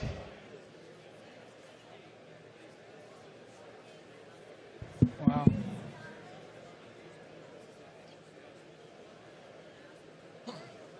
When do you think we'll hear about Pennsylvania? Rob slacked you the card. Patrick, you know when they lose, they're going to scream racism and misogyny, right? That's all they're going to scream. Racism, misogyny. It's not going to have anything to do with her policy. It's not going to do anything to do that she was a bad candidate. It's not going to have anything to do with the fact that she ran on abortion, like you said, killing children. That's right. It's not going to have anything to do that they ran on sexualizing your children, kicking God out of the public square, allowing 15 million illegals to come over. They're going to tell America that Kamala Harris lost because she was black, which is a lie, and because she's a woman. That's the lie they're going to tell. But y'all tell the truth. We're going to tell people that we voted against Kamala Harris because she was crazy as hell. And we didn't want her. And she's leftist. Yeah. Rob has another Joy Reid clip, folks. For Christian people in the room here, please drop a prayer for her. Rob, we don't want her to lose her mind. Please go ahead and play this clip. Go for it. This on this set numerous times is that you have a state where you've got a 6-week abortion or a 12-week abortion. I think theirs might be 12 weeks. Yep. But it's a state where women lost their reproductive rights, where there was a very heavy push to get women to focus on not putting in place, electing, putting back into the White House the person who was responsible for taking those rights away and restoring them. But that message obviously was not enough to get enough white women to vote for Vice President Harris, a fellow woman. This will be the second opportunity that white women in this country have to change the way that they interact with the patriarchy. And, God bless Shannon Watts, who has tried to have that conversation. But if people aren't receptive to it, and if people vote more party line or more on race than on gender and on protecting their gender, there's really not much more that you can do but tell people what Think about how she talks. Listen to how binary. So in her mind, there are oppressors, oppressed. It's all about that. It's either you're a victim or you're an oppressor. And that's literally how she sees it. It's the prism in which she sees the entire world. And the rest of us know that the world is not that reductive. She's so reductive in her outlook, and it's so condescending because nobody could believe that the world at the level of detail is that reductive. Hello? It doesn't make any sense. Good guys, bad guys. It's literally what it is. Good guys, bad guys. Right. What are they going to say? Rob, can you pull up the clip? So watch this here, folks, because we're talking, I was with Pierce a couple days ago, and I'm talking to him. If I can get your attention, folks.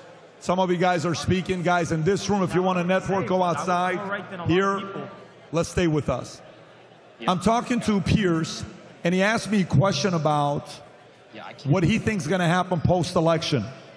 I think today, for as long as Trump is a candidate, he's the #1 most hated man in America by the establishment. If Trump wins tonight, tomorrow he drops to #3. Because the #1 most hated man in America will be Musk, 2 will be J.D. Vance, he will be 3. Yeah. Rachel Maddow said the following yesterday. Rob, can you pull up the clip of Rachel Maddow? Rachel Maddow is losing her mind over the amount of influence that Elon Musk has, and she doesn't know what to do with it. She has no idea what to do with it. Watch this clip of what Maddow thinks needs to happen to Elon Musk. Go ahead, Rob. Even if Trump doesn't win, the Defense Department and NASA are going to need a new arrangement for all their rockets and for all the multi-billion-dollar contracts Elon Musk's companies have with the U.S. government. The U.S. government is going to have to either, unwind from all of those contracts, or Elon Musk's companies are going to have to unwind from him. This is an tenable reality in national security terms. Now that we know what we know about Elon Musk, even if Trump... Why do you think they fear Musk as much as they do, Dave? Well, look, what Elon Musk did, and by the way, you could find a lot of quotes from Rachel Maddow and just Hillary Clinton last month blatantly said, if we don't have censorship online, we lose our control of the narrative. And you got to remember, right, it was not that long ago. Like, I'm not saying in my grandpa's day. I'm saying in my life. In my life, the corporate media had a monopoly on information. This was up till very recently. This is such a new phenomenon. And the plan after 2016, when Trump won the first time, what they did to deal with that was they hauled in, if you remember, all the heads of social media companies, and they had Congress threaten them, like basically, if you don't crack down on misinformation, Russian propaganda, which, by the way, can be anything, then we're going to shut you down. And it worked. They got all of them to start censoring people. And then Elon Musk stepped in and totally messed up their entire plan and made Twitter somewhat of a free speech platform. And so, Pat, I think you're absolutely right. Trump's essentially, I mean, yeah, he's in there, but he can't run for re-election again. He's not the real threat. But Elon Musk, he said on Rogan the other day that if Kamala Harris wins, he thinks he's going to be in real trouble. I'll just say, it's still true whether Trump wins or not. Like, if we learned one thing from Trump's first 4 years, there's a whole executive branch that he does not have control of. There's 3-letter agencies that he does not have control of. Just so everyone, enjoy tonight. I'm not trying to celebrate. It looks like Trump's going to win. This is incredible. But the fight is just starting, man. It's not over. This is just the beginning, and Elon Musk is in real danger. Yeah, but the part that excites me about this, that he's involved, here's a guy that's worth almost $300 billion.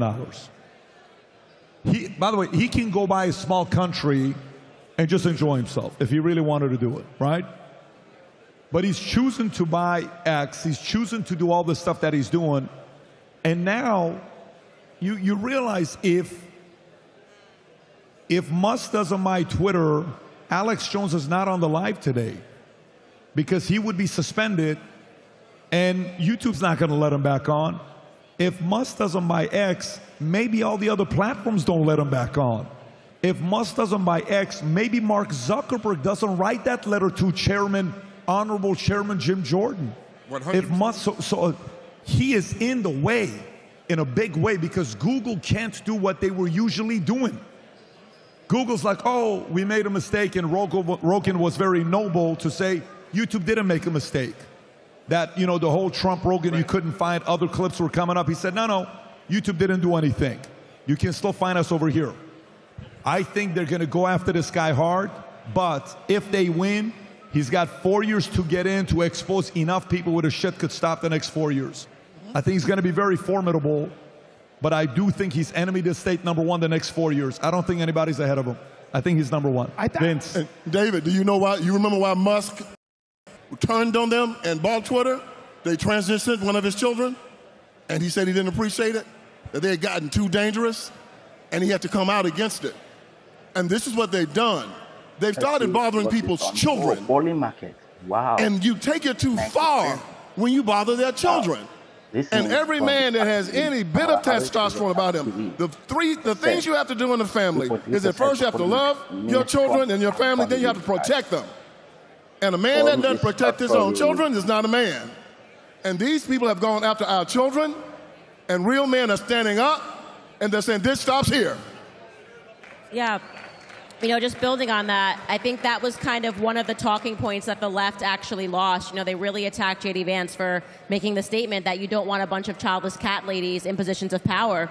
And they tried to make it seem like he was speaking about, people that are struggling to have children, have fertility issues. No, he was very clear in what he meant, and I very much agree with that sentiment. These are people who don't have an investment in your future, right? Wow. One of the things that really makes you care deeply about what's going to happen in the future is becoming a parent.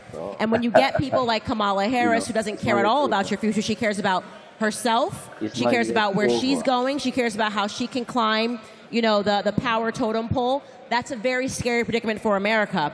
So going back to Elon Musk, he watched the Church of Woke, the demonic Church of Woke, the impact that it had on his child. He openly spoke about his child and transgenderism, and I think he had a personal investment in wanting to watch that church, or I shouldn't even call it a church, burn to the ground. They turned his kid against him. Yeah, they turned his child against him, and that makes it now what personal. What are you doing? Yeah, that makes it personal. That's what the Maoists did. They messed with the wrong man's child.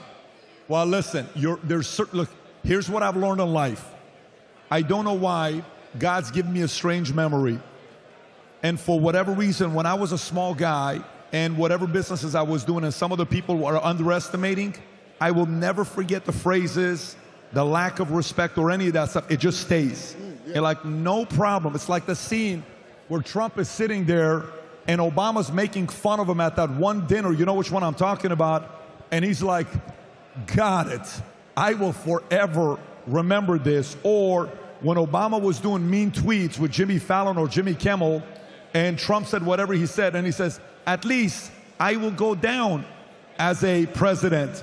Drops the mic.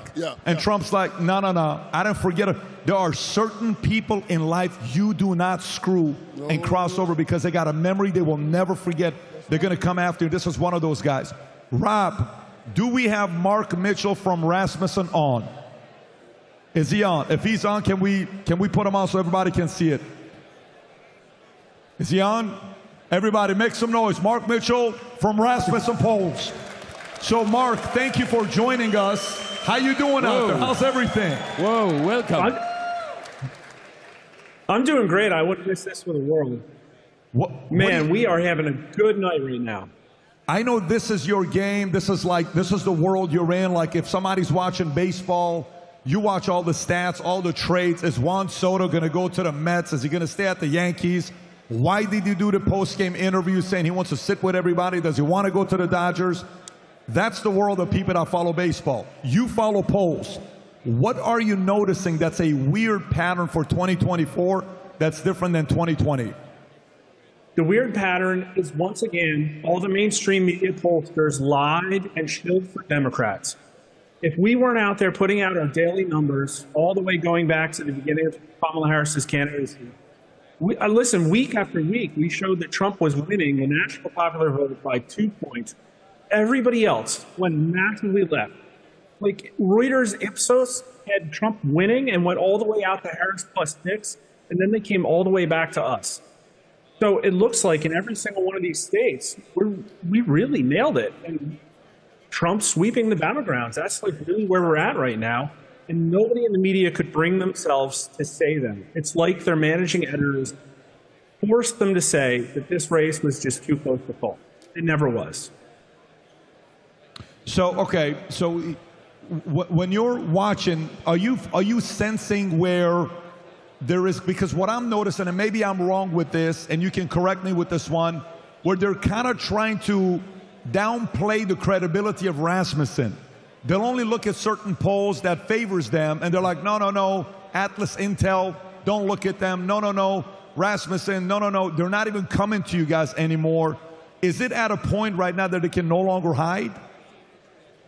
They try to cancel us. They just can't. We were kicked out of the 538 aggregate for ideological reasons. They didn't like that we talked to Steve Bannon or that we polled on issues like the vaccines or election integrity. We're really the only ones that do it. Those are vital issues that people have really big concerns about. So they couldn't get rid of us, and it was really unfortunate that we were showing that the race was basically locked in because people know who Trump is. He's been campaigning for this for like 10 years now. And quite frankly, I don't think people care who Kamala Harris is. He's just an extension of the Biden administration that really hurt people. So we just saw one of the polls from New York Times saying if it goes the way it's going, Trump's going to win 299. Where do you have it? I think he's going to sweep the Rust Belt. I think that he's going to win Arizona and Nevada because that's what my poll said. And I think we're looking at 312 right now, to be honest with you. And I honestly, she should look around and say she's not going to get enough votes to get over the hump. 87% of Pennsylvanians, 78% of Wisconsin. I don't think she's going to be able to dig herself out of that. And so it's going to be time for the phone calls. You have any questions for him on the poll side? Vince, Dominic, any questions for him? Go for it. Dominic, you got a question for him? No. The question is, how would you react on, because I just checked the Twitter, and there is, I think, very important tweet. Let me quote it. This is from Cardi B, and she tweeted, "We need a Hail Mary." That's her tweet. What's your comment? Cardi B said we need a Hail Mary? Yes. I responded to her. I wouldn't laugh on that. I didn't know she's Catholic. Cardi B likely thinks I didn't know she's Catholic, but I think they know. I think they know. Cardi B, and then we've got another one. Has anyone checked on Stephen King? He hasn't posted in 7 hours. What we know from internet, people are leaving their meetings. There's no comment, and then I know Kamala Harris said that she's not going to comment. The question would be, what is going to happen if Harris would take Pennsylvania? What would have happened if she would take Pennsylvania now? Yeah, that would be a good question. What would have happened even if Harris would take Pennsylvania? What would you see about the rest? I mean, to simplify, Trump swept the Sun Belt, and I think he's going to win Arizona and Nevada pretty clearly. So she has to sweep the Rust Belt. Listen, if this did just come down to Pennsylvania, we might be in a different situation right now, because they could drag their feet and take days to count all the overseas ballots, or do a little bit of extra counting in Philadelphia or whatever. But if Pennsylvania goes to Harris, then Trump's still doing really great in Wisconsin and Michigan right now. She just can't get there. She just can't get there. Mark, did you just say she just can't get there? I think that's what the odds show. These states are pouring in votes. The statistical calculations, the New York Times decision set that, they show that Trump is the favorite right now. There's just not enough urban votes. So let me ask you, I'm on your Twitter account right now. At what point do you feel comfortable calling the night? When? What needs to happen for you to tweet out, it's over, Trump won? I think I would tweet that now. I think the betting market determined that a half an hour ago. And listen, the betting markets can be... Jag var en av de yngsta i Sverige som köpte en Lamborghini Huracan. Känslan var helt obeskrivlig. Times, decision status, the betting markets have all determined that Donald Trump is winning this. She's got to come to that realization soon. Do you think we'll have do you think most of the people that are still up following this, they'll go to sleep tonight knowing who the winner is, where we will see Trump celebrating at Palm Beach Convention Center, or is this going to happen till tomorrow? That's a tough question. They have options right now, and one of them is essentially forcing Trump to say that it's his race. In my opinion, the country's really divided. We have the highest risk of a civil war than we've ever had in our polling. People think that there's going to be a violent reaction to this election, regardless of who wins. If they wanted to do the right thing, to de-escalate, to turn back the accelerationist mindset they have, they should make the call, because I just don't think they're going to get there without magically coming up with hundreds of thousands of them. So can you give us a split, like 80-20 we'll know tonight, 60-40 we'll know tonight, 50-50? Where are you at? You're in the percentage business. Can you give us a percentage? I think I already know. What was that? I think I already know. I think Trump won. Okay. Is there... Yeah. Did you say Trump won? I think that's what the numbers say. Wait, need Mark, a miracle. Mark, did you just say Trump won? I believe so, yeah. Yes, that's what he said. And you are the first one, Patrick, to announce it. I mean, statistically. We love statistics from now on. Now, let me ask you this. For some people that are skeptical, in 2020, how did you report who won at a time like this? Did you say Biden won? Where were you at in 2020 at this time? In 2020, the average of our national popular vote polling showed that Biden was up roughly 6 points. Our final call was Biden +1, but in every single one of the swing states, we had Biden winning big. To be honest, it was quite a fluke that Trump got as close as he did in all the swing states. And then the issue is that we all saw what happened. Trump miraculously outperformed the polling because there was a massive left-wing polling miss, even in our own polling. And yet Donald Trump lost by 0.03% of the battleground votes. Mark, thank you for joining us. We appreciate you for your efforts. Thank you so much. What you do is very important. Much respect to you. Thanks. Happy to be here. Have a good night. Good job. Thank you. Can you, by the way, let me explain to you guys how his business works. You can say Trump won. Pundits can say Trump won. Podcasters can say Trump won. He can't say that. His entire business model is in how accurate he's going to be when he says somebody won. Do you understand what just happened right there? He can't get away with saying something like that. Well, for him to say something like that, how you feeling with what he just said? You know, it's funny as you talk to him, the thing that I'm thinking is that, look, and obviously it's looking very good for Donald Trump right now. If he's right and Donald Trump cracks 300, then he's got more than what did he say? He said 312 or something like that, electoral votes. I mean, then the other thing we got to look at here is how bad all the polls were again. They got this thing completely wrong. I mean, look, I think all of us have probably felt this way for about the last month. Correct me if I'm wrong, but Pat, Candace, I'm sure you guys agree with me on this, where I say everything you could tangibly measure this election by, like everything you see and feel and observe, it looked like Trump was running away with it. He had moved the culture toward him, all the big events, all the big rallies, all the big shows, and yet every goddamn pollster in this country said this was the closest election in my lifetime. It's what all of them said. And if he does crack, I mean, if he's already got this thing pretty much wrapped up, it's not even 12:30 yet, and they're saying he could crack 300 electoral votes, then this is a blowout, man. This was not a close election at all. This was exactly what it felt like, a Trump blowout. And the Polish TV, Republika TV is in Convention Center.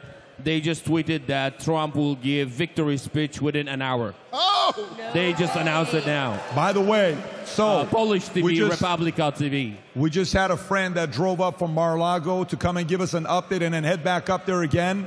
Is Emily Austin here? Sam, do we have Emily Austin here?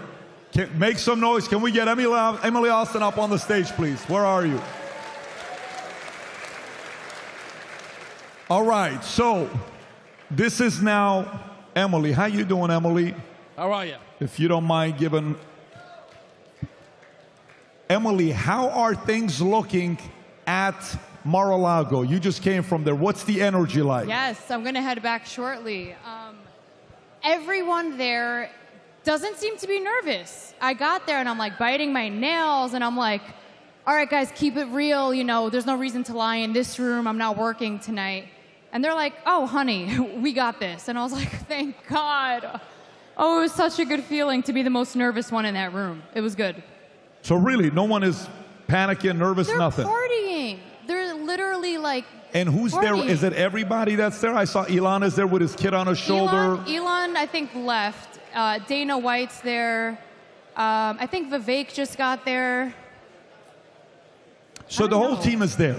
The squad. By the way, watch this. Rob, can you pull up the clip of what they're doing right now at Kamala's after party? Like they're waiting for the party.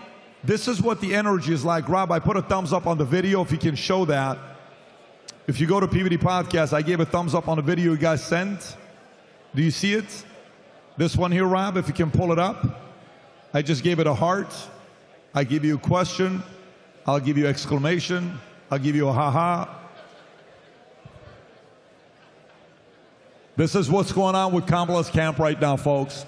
Please be Well, nice. the crowd here is still large, is still loud, but a little bit more subdued. And the word that I keep hearing, it must be some new phrase that has entered the lexicon, is the idea that people here are nauseously optimistic. Not just cautiously optimistic, but nauseously optimistic. Have you ever heard anybody use the phrase nauseously optimistic? That would be the first time I've ever heard that phrase. Yeah. I'm nauseously optimistic. I mean, what? Absolutely not. Subdued, but nauseously optimistic. I don't think that is reality. I think I'm disgustingly optimistic with Trump. You're what? I'm disgustingly optimistic with Trump. Disgusted. Do you know how amazing it is to be alive during this time? I remember watching Gone with the Wind when they burned Atlanta and Rhett Butler told Scarlett, remember this night, this is the night that the Old South died. We're watching the death of a evil institution in real time. And it's because the American people stood up and said, no more of this. They took it too far, like they always do. Yeah. They finally took it too far. And the people stood up and put a stop to it. And to say that we were part of it, to say that we were part of that group that stood up and said no more, and that all of us were part of it. And it's a beautiful thing. And I'm glad tonight to be here with my friends. It's good to be here. It's not good. Let's see big point. Yeah, like it's cool that Trump's gonna win, but it is so awesome that she's gonna lose. I mean, it's just so great. It's all-time high. I mean, it's just like listen. This was always it reminded me of 2016 again. And the best part of Donald Trump is just watching all of the worst people in this country lose, man. And I know some people will say like, "Hey, that's not a good reason to support someone just because you hate the other side." And actually, yes, it fucking is a great reason to support somebody. Because have you seen the other side? They're the worst human beings in the world. And goddamn, do they deserve it. The best clip ever, I promise you I airplayed it to my TV the last 48 hours, is that liberal in 2016 with the beanie and the yellow jacket screaming. Do you guys know what I'm talking about? No. Yeah. No. We need that again. We need that one more time. It just feels too good. Let me ask you a question, though. Let me ask all of you guys a question. 2016 was very different. Yeah. It was, you bet $800 to win $100 with Hillary Clinton 24 hours prior to that. I mean, they were convinced she's going to be a president. Do you remember, by the way, Twitter has probably a history of top 10 worst tweets of all time. Do you guys know what could compete for the #1 worst tweet of all time? Tell us, Dave. Happy birthday to this future president. Do you guys know what this is? Yeah. Hillary Clinton tweets a picture of her as a kid saying happy birthday to the future president. Yikes. It's an astounding level of arrogance. Astounding level of arrogance. Yeah. But by the way, nauseously optimistic. Nauseously optimistic. By the way, don't get it twisted, folks. Don't get it twisted. Many of us thought Hillary was going to win.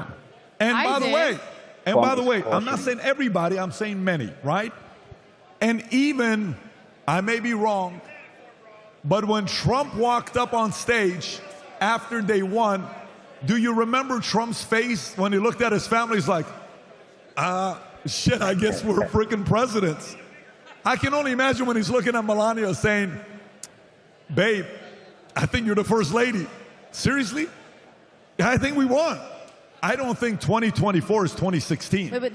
There's just so much happening here. Can we just focus on this for a second? First and foremost, just wishing yourself a happy birthday in general is amazing. Why would you do that? And then but this was the general attitude that they have. Like, I remember also the night before, rather than going out and meeting voters, she threw a Beyonce and Jay-Z concert, Chance the Rapper. I mean, they brought everybody out. And I remember Jay-Z introducing her. He said, I would like to introduce to you the next president of the United. I mean, they were just so convinced that she had won in the most incredible way. But you rarely see this level of arrogance.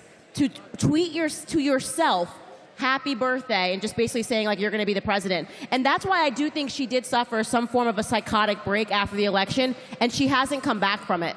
She really hasn't, because they had convinced her, she had convinced herself, she had accepted the result that she had won before people even went to the polls, to find out that she didn't to Donald Trump. I really don't think Candace, she's ever... that is tough. It's really tough. That is very tough. And by the way, you know this Al Smith dinner, which you have to love the dinner because it's comedy, the shots they take, where he says, you know, Hillary bumped into me earlier.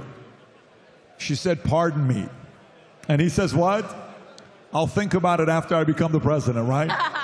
I mean, by the way, this next one, the one he says to Eric Adams, he says, you know, Eric Adams, I'm being told he's a vegetarian. I don't know why he likes turkey so much. Did you understand when he helped Turkey build that building, $10 million?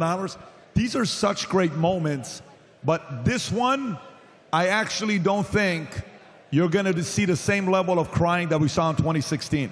I think this one, deep down inside, they know something's going on. They have a terrible candidate.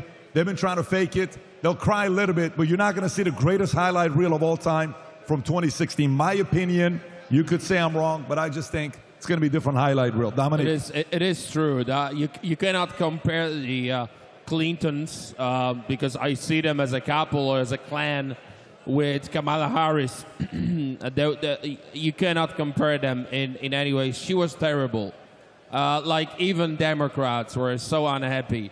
Biden said after they get rid of him, he said if she can compete, if she can win, I can win. I mean, I say that too. I'm not even 35, and I feel like I could win over Kamala.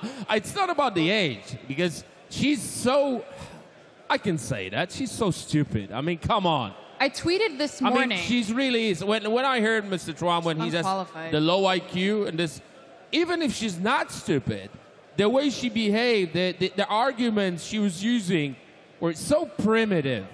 You cannot build the future of the nation on death. That's what I said in the beginning. Exactly. If you want a future for your country, you cannot talk about death of the children, about killing of the children. You cannot talk and be obsessed about abortion. You cannot. This is how they end up talking about abortion, talking about transgender, about children being, you know, indoctrinated about transition, and they are they were about to destroy this nation's future. And thank God it seems like Mr. Trump is the next president of the United States. I hope it will happen. Let's wait. Amen. But it looks like this nation was saved again, and Mr. Trump was saved, and that was God's intervention, I do believe. Because if you would not believe that God intervened in this moment, what moments would be the God's intervention? Very good point. By the way, I want to show you guys, Rob, if you can go back to that picture you had up. Look at this powerhouse table. Look at this. Dana White, he's the absolute One has best. access to a few thousand of the toughest fighters in the world. The other guy's got access to $300 billion. And the other one's got access to the world paying attention to him. All at the same table. That's a power photo. That's a powerful table right there. By the way, report just came in. If you can show this, Fox just said this. Republicans officially gained Senate. Woo! Woo!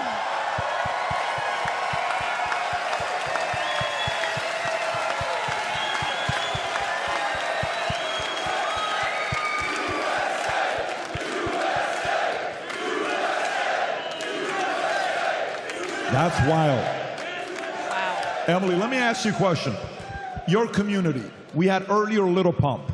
Little Pump, 24 years old, rapper, got tens of millions. Did you say Little Pump? I said Little Pump. It's Lil Pump. Little Pump. What did it sound like I said? Little Pump. It's like Little Baby. It's That's like exactly Lil, what it is. It's no, Little. It's like Lil, isn't that his name? Lil. Am I saying it wrong?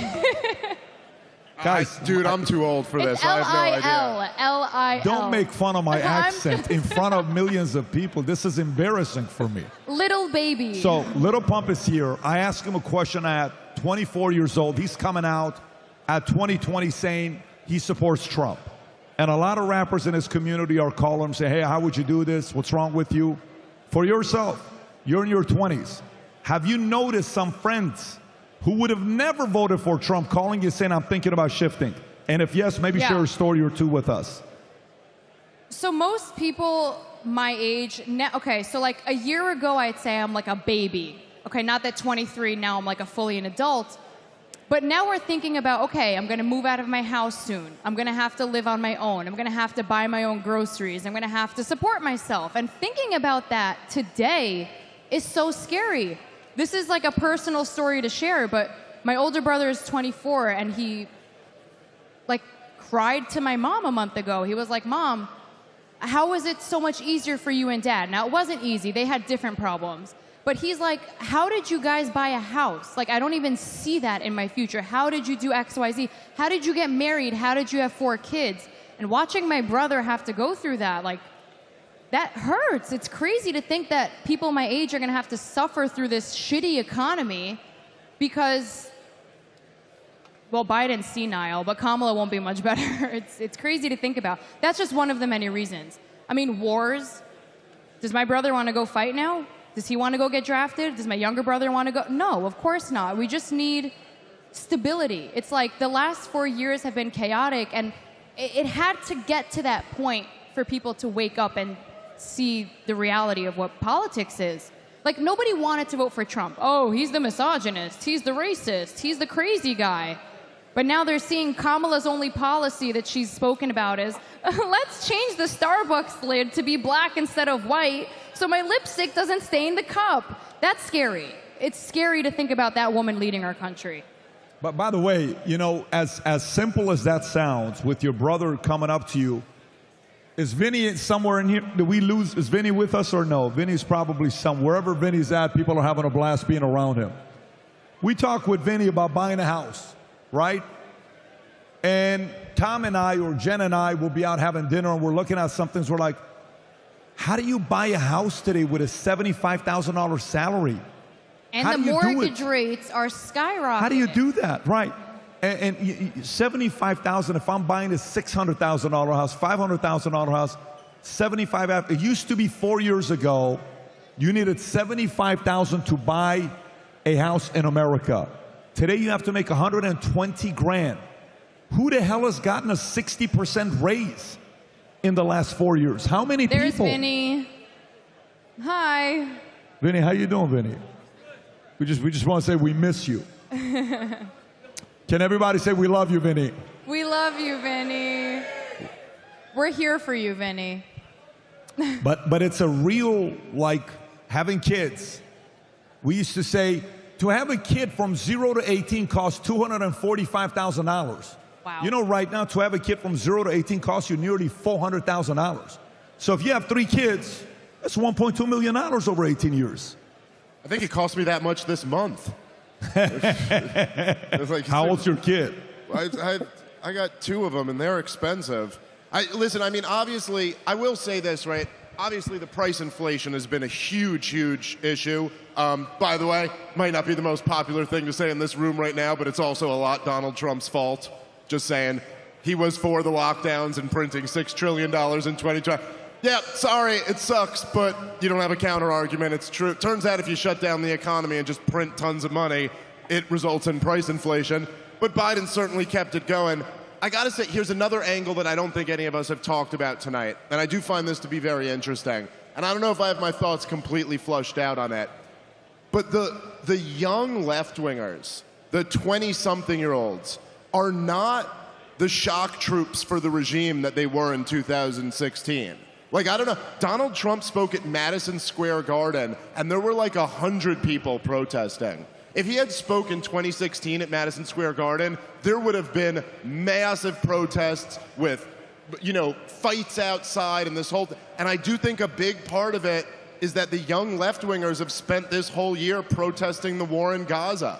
And it just wasn't that easy to get them to snap out of that protest and then snap into protesting on behalf of the people whose genocide you've been protesting for the whole last year. And I gotta say, I mean, we'll learn more with exit polls and stuff, but it really hurt Kamala Harris that she was tied to this regime and they're supporting Israel conducting this war and genocide. This war that is viewed as a genocide by the majority of Democratic voters. a very tough square to circle. I'm voting for Trump because he supports Israel, so let's go. Woo! Well, also, it was binary. When Trump was president, there was more peace over there now than it is now. I mean, listen, really, by the way, I disagree with you with your position on Israel, but I'm just saying, forget the fact that you have one opinion on Israel. He's saying why people didn't vote for Kamala. I'm saying, in terms of analysis of this situation, I think it really hurt Kamala Harris, like that her administration was tied to this. And I'm saying, I think the young left-wingers, it's much more difficult to get them like outraged about Donald Trump when they've spent a year protesting what they view as a genocide. And by the way, they're right more than you are. Just kidding. No, I mean, I'm not kidding, but just thought it was funny. No, it's just the fact that when Trump was there, it was more peaceful. It was never really peaceful, but it was just more peaceful. Tens of thousands of people weren't dying, and he says he'll stop the carnage on both sides. And I think that's why both sides kind of want him in there. At least he'll stop the killing. And hopefully, if that happens, we can find some type of settlement, some type of deal to stop this in perpetuity, hopefully. Listen, amen. It turns out peace is more popular than war. Yeah. Who would have guessed? Yes. Yeah. Peace. And he's a strong man. And most people are afraid Dave, to what did you just say? You attack said because of him. more popular? I didn't hear. He said peace is more popular than war. Oh, and I agree. I think like that's why I was saying it really came down to the fact that who do you think is going to preserve peace? It is interesting. Like growing up, when I was on the left, I think up until very recently, we all perceived the Democrats as being the peace party, like the party that was anti-war.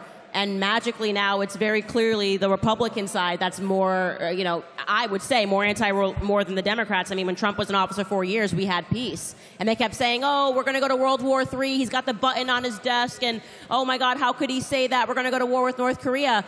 And then everything was good, and he was bringing the troops home. I mean, I only asked for a small trim. When you care about your customer, you respect. Look, I live in Tennessee. You go around, you speak to people that they just don't care about what's happening overseas, okay? They care about gas. They want to be allowed to finally actually be America first, to stop telling us that we have to prioritize every other effing nation except for America. I mean, that's the #1 issue that people care about. Like, let's fix the things that are happening at home before we go overseas and try to fix everybody else's issues. By the way, you know what is crazy, though? I mean, I'll put this question back on you guys. Folks, just a quick update. I just got a text right now that President Trump is on his way to Palm Beach Convention Center. That's good news. He's leaving Mar-a-Lago, which means he said, we were with him last week, he said the only way he goes to Palm Beach is if it's for victory. Yep, he said that. So that's the part. He's on his way there. Here's the question. Will Kamala Harris pull the Hillary Clinton? Remember, Hillary Clinton didn't concede, and I don't know what she did. She faked a headache or something. I don't know what she did. Will Kamala Harris concede tonight if Trump gives a victory speech? I will say I don't think Kamala Harris has quite what Hillary Clinton had. Like when we were just showing that tweet, she hasn't for decades thought that this was her destiny to be president. She just got subbed in a few months ago. For all I don't know, she might be relieved, honestly. She was not up to the job at all. There might be. So I would look, it is a little preemptive for Donald Trump to give a victory speech already, but that would also make it pretty awesome if he was just like, no, I'm calling it. I'm president again. It would be a very Trumpian thing to do. But look, I got a question, and maybe y'all will know the answer. Who's been running the government? Because we know Joe Biden's crazy. We know that. And we know Kamala Harris, she ain't got good sense. Who's been driving the ship? Who's been flying the plane? By the way, Barack isn't Obama. It's the biggest indictment of Kamala Harris that we all know Joe Biden isn't running the government, and not one person suspects that she is. Not one person thinks, I know who's really in charge, Kamala Harris. No, there's no way. And I don't know if it's his national security advisor or his chief of staff or who exactly is making the calls. We don't have any idea. But it definitely ain't her. No, it's there's not her. No way. It's not her and it's not Joe. I mean, she just altogether just wasn't a strong candidate. I mean, whatever you want to say about Hillary Clinton, and there's plenty, and we should say it all, it is true that she was a stronger candidate. You know what I mean? Like Hillary Clinton is actually smart. She can talk about the policy. She can talk about the issues. She had been in the White House already for 8 years and was not just like a shrinking violet when she was in the White House. So she was a strong contender, and arrogant, but actually a strong contender in terms of being the first female president. I mean, to go from running her to then running Kamala, you know, at a certain level, Hillary Clinton was angry. Like, she must have been a little bit angry at the prospect of I'm not going to be that little future president, little girl, happy birthday, and was going to be like Kamala Harris, who has done literally nothing except perhaps sleep with the correct people in life. And that's putting it very mildly. I'm going to keep it mild. But that's it. That is the reality. And to hear Judge Joe Brown really talk about her ascension into politics, and by the way, this was not a Trump talking point. This was something the media was going, oh, they're saying things about her because she's a woman. This is misogyny. This was like a San Francisco, if you read the newspapers when she was in office in California, when she was coming up with Willie Brown, they were saying that she's not qualified. They were saying that this was about her being someone's mistress. And then they tried to completely bury that history. She just has never been qualified. She couldn't forget president. She was not qualified to be the attorney general. So it was quite audacious of them to just go, well, we're just going to run her anyways. By the way, I firmly believe if there was a primary, she would have lost to Josh Shapiro, she would have lost to Pritzker, she would have lost to Newsom, and she would have lost to Whitmer. And rightfully so, by the way. Rightfully so. They're all more qualified than she is. Absolutely. By the way, I watch Josh Shapiro, and I say, you know what? He's a guy that's very formidable, respectful. I like how, now, doesn't mean you have to agree with him on his policies, but I actually like the way Josh carries himself. If he would have even chosen him as a VP, she would have a better shot than. It's a pretty good by the way, shot. we have to say, I mean, seriously, some of the best content created the last few months. Let's not forget, we got to give some love to one person that I don't think we're giving enough respect to. Tim Waltz gave us some of the best content the last few months. I forgot about him. We have had such great commentary to respond to. The Madden game that started and finished 0-0. The comments he made the other day calling Elon Musk that gay guy. He called Elon Musk that gay guy. Who calls Elon Musk that gay guy? The guy's got 11 kids. Loading the gun, I think, was a very crucial moment for a lot of Republican voters when he was just loading the shotgun. And by loading the shotgun, I mean not loading the shotgun at all. No, that was pretty embarrassing. Tom, Brandon, Amy, do you guys want to give that update? I just texted you. Are we ready for that? Do you have an update for that? The audience is losing their shit right now. I just got a message that. Yes. We tweeted it out because she would have had to win 70.001% of all remaining votes. The math was impossible. I'm not talking Georgia. By the way, NBC and CNN just said Trump won Georgia. We said that an hour and a half ago. Respect to Tom, Amy, and our team. They called it an hour and a half ago. Good for you, Tom.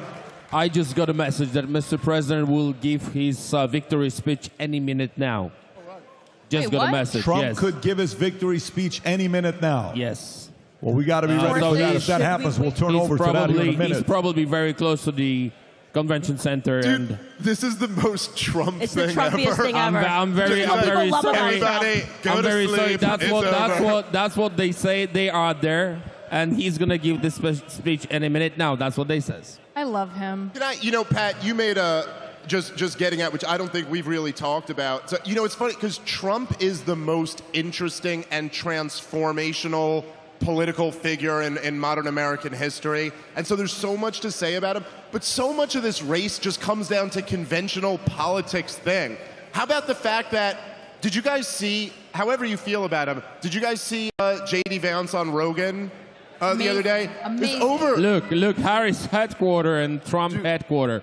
See the difference. Oh, yeah, there you go. But over 3 hours, the dude is super smart, very impressive, however you feel about him.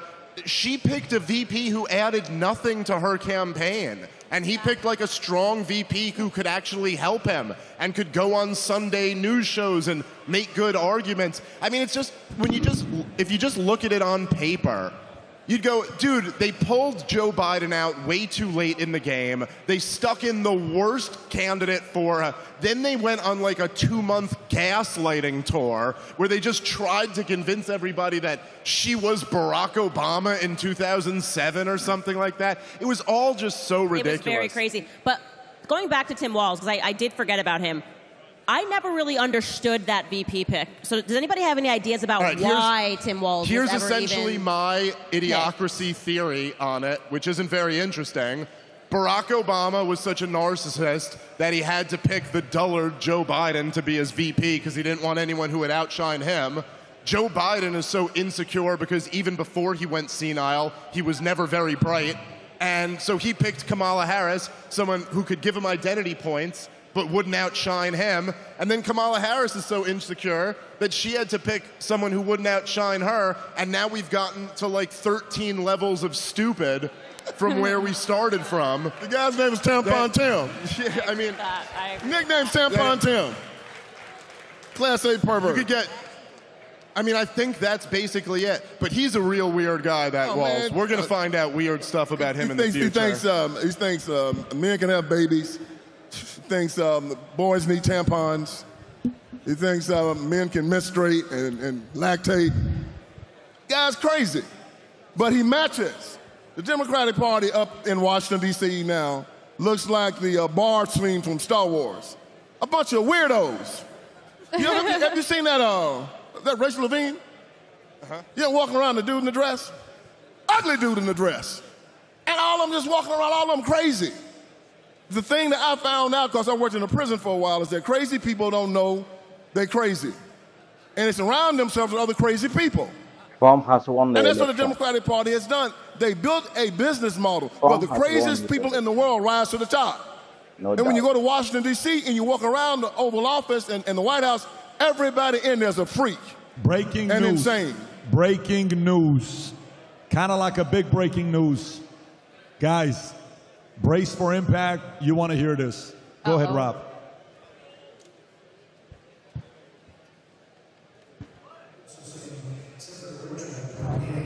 Harris Walz campaign co-chair speaking at the Harris Watch Party. Let's listen. Votes to count.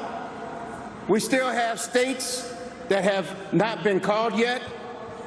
We will continue overnight to fight to make sure that every vote is counted, that every voice has spoken. So you won't hear from the Vice President tonight, but you will hear from her tomorrow. She will be back here tomorrow to address not only the HU family, not only to address her supporters, but to address the nation. So thank you. We believe in you. May God bless you. May God keep you. And go HU and go Harris. Thank you all. Cedric Richmond. I mean, she's literally pulling the Hillary Clinton. And I want to say this, because I just asked this question. This actually bothers me about women in politics. Like, the 2 times that you've seen this, where they just go, I'm just too emotional to be able to come out and say anything, and I'm going to send a man out to just go, oh, we're not saying anything tonight because what? She's like crying in the back or freaking out. It's like, you know, come out, give a concession speech. She's like jacked up on Xanax right now. Yeah, she's not giving any speeches tonight. Fair point. But it's like there is something to me that's fundamentally weak about that. Like, there is a strength to losing and coming out and conceding and saying it's not what we hoped. Giving your supporters who are going to be out there crying, holding their stuffed animals. Remember Hillary Clinton's scene? It was very sad the night she lost because they were all so convinced. And to not even address them. To say, at least if you're saying we're not going to concede, have the strength to come out and say that yourself. Say, listen, this race is not over. Say something reassuring. I find that to be fundamentally weak and a further display of the many reasons why she was never qualified to be the President of the United States of America. I agree. I hope Kamala Harris never concedes and she storms the Capitol on January 6th by herself.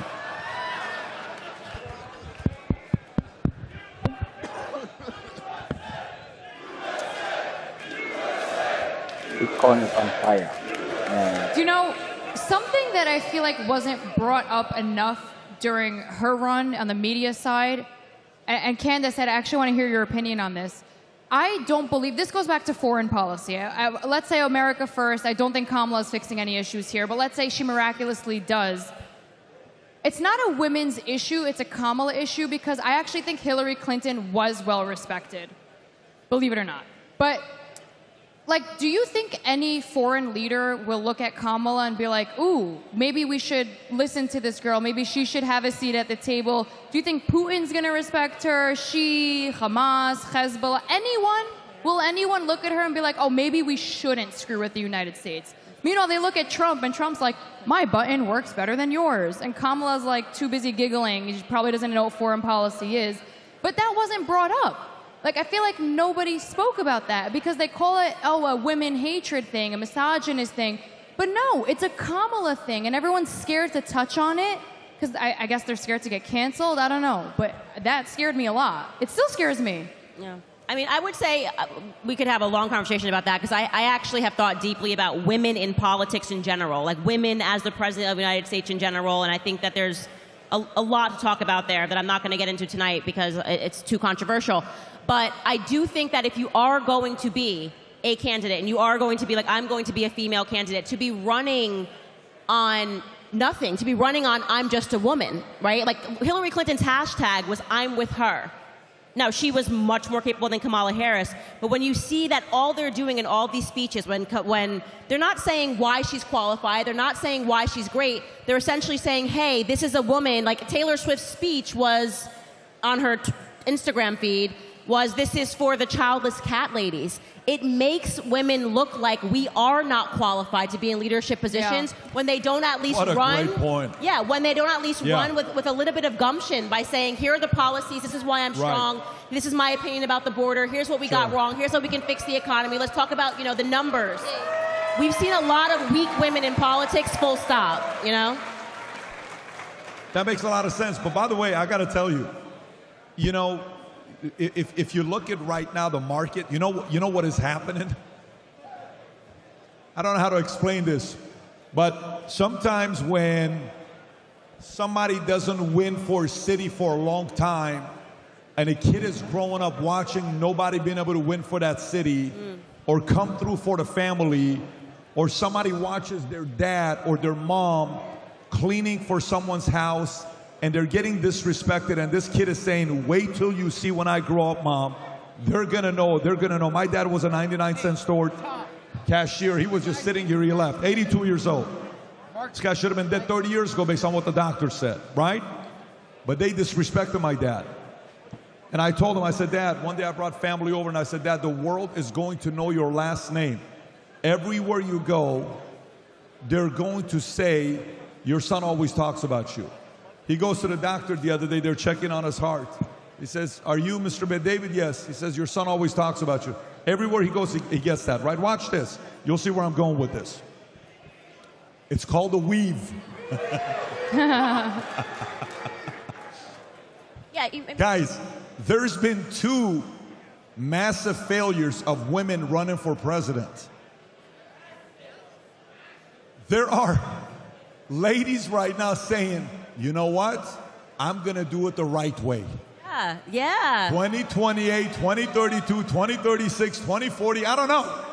I'm just saying, I think someone's going to come out and do something. But by the way, I've spoken to you about this. This is why I think Megan, I think some of the ladies right now that are getting loud and they're kind of pushing and challenging and talking about family, kids, the messaging that they're giving, respecting the husband, respecting the man, I think there's a major opening for an opportunity. I don't know if it's going to be 2028, 2032, or 36 or 40. 2035. I'm thinking about it. You know. But I do think there's an opening for it. It's got to be someone that's fully pissed off, saying, stop embarrassing us so much. I'm going to do it the right way.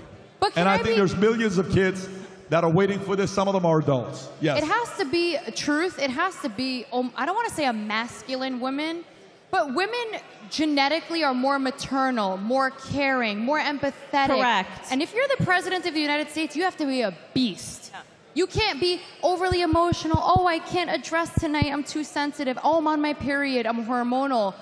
You can't have that. You're can't 100% right. I mean, if you think about Margaret I wasn't going to be Thatcher- controversial, but no, you I just did went it for ahead. you. No, but I think women have periods, but guys. look, it is a weird thing that people have trouble being honest about this, and it's stuff that we all know. Look at Golda Meir. Look at Margaret Thatcher. These were the most masculine women And you that's could okay imagine. if it's a And that's- masculine woman. Listen, it's a masculine position. It's commander-in-chief. What are we pretending that that's not like a masculine role? Listen, when I drive my 5-year-old to her kindergarten, if a male teacher answered the door, I'd be like, what? No. Who's Right. that guy? Get him out of here. No, but it's a bunch of women because that's who I trust to teach my little girl. Right. I don't know. And I'm not saying no woman could be the president, but yeah, that is a hurdle to overcome, that you'd have to prove that you have that kind of like masculine characteristic, because I it's think not Hillary being, was a bit masculine, not in a bad way, in a beast way. Yes, she was. Little That's- bit, I mean, yeah. and she It's is not a that closet. uncommon. You know, she is butch closet. Everyone Yeah. knows what she's up to. But the point is that is important to talk about, and I think that's one of the things that people are afraid to say because they're worried about the media and what are you saying that a woman can't. And this is one of the things actually that Dr. Jordan Peterson kind of brilliantly discussed when that viral clip of him when he was debating that woman, and she asked the question, you know, why are I'm making up a number here, 90% of the CEOs all men, and he said, why would a woman want to do that? Why would you want to work 80 hours a week? Why would you want to do these things? You make it seem like this is something that's admirable, like you should want to take on this job. And the reality is I very much believe in traditional roles. I think the majority of women are good at traditionally feminine roles. Hence your point about like if a guy was like, I just really want to be a nanny for kids. I'm like, I don't like it. Of Friends. I just don't like it. We naturally that trust episode? women to the care of children in the same way that we naturally trust men to the care of protecting us, protecting the nation, protecting us when something happens, protecting us if there's a break-in. Well, look, man, it's as simple as like if someone was breaking into my house in the middle of the night, and I told my wife to go handle it. Yeah, it's weird. Everybody in this room would immediately, you just lose all respect for me. You're like, you're just a failure as a person, because we all understand that, like, no, in that situation, that's my job. That's my role. I feel like and so Doug Emhoff asks Kamala to kill the spiders in the house. I feel like that's the type of dude he is. You might be right about that. But there is something there where, and it's something that nobody talks about honestly, but women know this. I Like, think women know this can more than speak men about do. it because, like, you can't say I'm sexist. Like, I want to be in politics one day. But by the way, it's tricky when men speak about it. I'm not going to lie to you. I was not expecting us to talk about women having periods at 1 o'clock in the morning. I didn't think that was going to be on the agenda. I didn't. You guys But totally we're threw dressed me in off. red. But there was something Guys, weird we're following about the teleprompter script, and you guys are throwing us off here, please. But I was going to say there was something. I remember I was speaking to, I had Andrew Tate on my podcast earlier this year, and he said, I don't know how to explain it, but there's something, and this I'm directly quoting him here, he said, but there's something really fundamentally gay about guys for Kamala, right? He's like, I don't know what the right word is, and what he meant by that, he's talking Who about said this? Andrew Tate. But what he meant by that, he's like, it's a bunch of men saying, I want this woman to be my boss. Like, I really want this woman, Kamala Harris, to be my boss. And there's something that is, I don't know, the dynamic of that is weird. For the men that are wearing the, like, men for Kamala shirts, like, you do look at it and you're like, you want Kamala to be your boss. Like, you know? I don't know. It's a question that I think we're going to, a conversation that we're going to continue to have in America, especially with two failed female presidential candidates. By the way, I want to come back to this, but we have a guest that just is joining us right now. Rob, if we have it ready, let me know. We are ready. We have with us Cenk from Young Turks. Cenk, can you hear me? I can, brother. I can. Cenk. Woo! Be cool. Love that reaction. Cenk, first of all, you said you were going to do it. I respect you for joining us. I know it's 1 o'clock. You're up here with us. People can agree or disagree, say whatever they want about you. You've been a fighter since day one. And you and I have had some of the best conversations together, respectfully disagreeing. And I appreciate that about our relationship together. However, being on tonight, I was hearing that you were giving your message and you were a little bit somber about what's going on right now with the story. DNC chair just came out and said she's not going to come out to give the speech tonight. Trump right now is on his way to Palm Beach to maybe give his victory speech. New York Times just came out saying Trump's going to win 299. We had the Rasmussen CEO on, Mark Mitchell, giving his perspective. Where do you stand right now with 1 o'clock in the morning with Kamala versus Trump? Yeah, she can still win, but Bye. Okay, you guys want to hear the full sentence? No. But she is still losing, and Donald Trump is likely to win. So, look, on the Young Turks, we're honest. And so we've been covering it honestly the whole time. I said that Donald Trump had a better chance of winning about a week ago, and I've been saying it for about a month. At the end, a bunch of polls that came out said that Kamala Harris was likely to win, but it looks like they were wrong. And so... Hitta din nya kostym hos Volt. Nu får du ett komplett kostympaket med show where I lit into the Democratic Party. Bunch of losers, corporate Democrats. I hate them. They've cost us election after election. They're corrupt. And they lost, it looks like, to a syphilitic clown, total moron, con man Donald Trump. So if you lose to a buffoon like Donald Trump twice, what does that make you? So let me ask you, hang on guys, hang on. I got an echo, by the way. I want to ask you a follow-up question because can you, listen, hang tight. Cenk, question for you. A question that you're a business guy. You've been running a business for a while. You're not with one of these mainstream guys. You're not MSNBC. You were in the past. You came from you left. You said you're going to do your own thing. Young Turks, it has a history of doing great things, millions of subscribers on what you've been able to pull off. But let me ask you, are you at a point where maybe the American people are just sitting there looking at a few policies being presented by the Democrats saying, this is just weird? Are you at a point that you're willing to accept that some of the directions the party's gone, they're losing Democrats? Democrats are leaving the party because it just doesn't sound like the John F. Kennedy Democrats from 50, 40, 60 years ago. It's just a very weird party today. Is that where you are, or no, you're just think they have bad leaders? So it depends on which side of the policy you're talking about. So if you're saying economic policies, our economic policies are super popular. So paid family leave, which most Republicans agree with. Higher wages, most Republicans agree with. Money out of politics, most Republicans agree with. But when you talk about some of the social issues, I warned some of my leftist friends, do not go too extreme. So I believe in trans rights, but saying that trans detainees should get taxpayer-funded surgeries makes no sense, and I knew that it would be deeply unpopular. But leftists sat there and said, no, we know everything, Cenk. You've been on the air 22 years, you've got 27 million subscribers, but you don't know anything. This is going to be super popular. So my leftist friends, how'd that turn out for you? So we are honest on the Young Turks. So you've got to be keeping it real. We're populists. But hear me now, and you'll quote me later. Donald Trump is a crook, and he's going to rob you guys blind. Dave, let me ask one and I'll come to you. Let me ask one, I'll come to you guys. Cenk, we have Dominic Tarczynski here and Dave. They have a question. They'll come to you here in a minute. But let me ask you this question.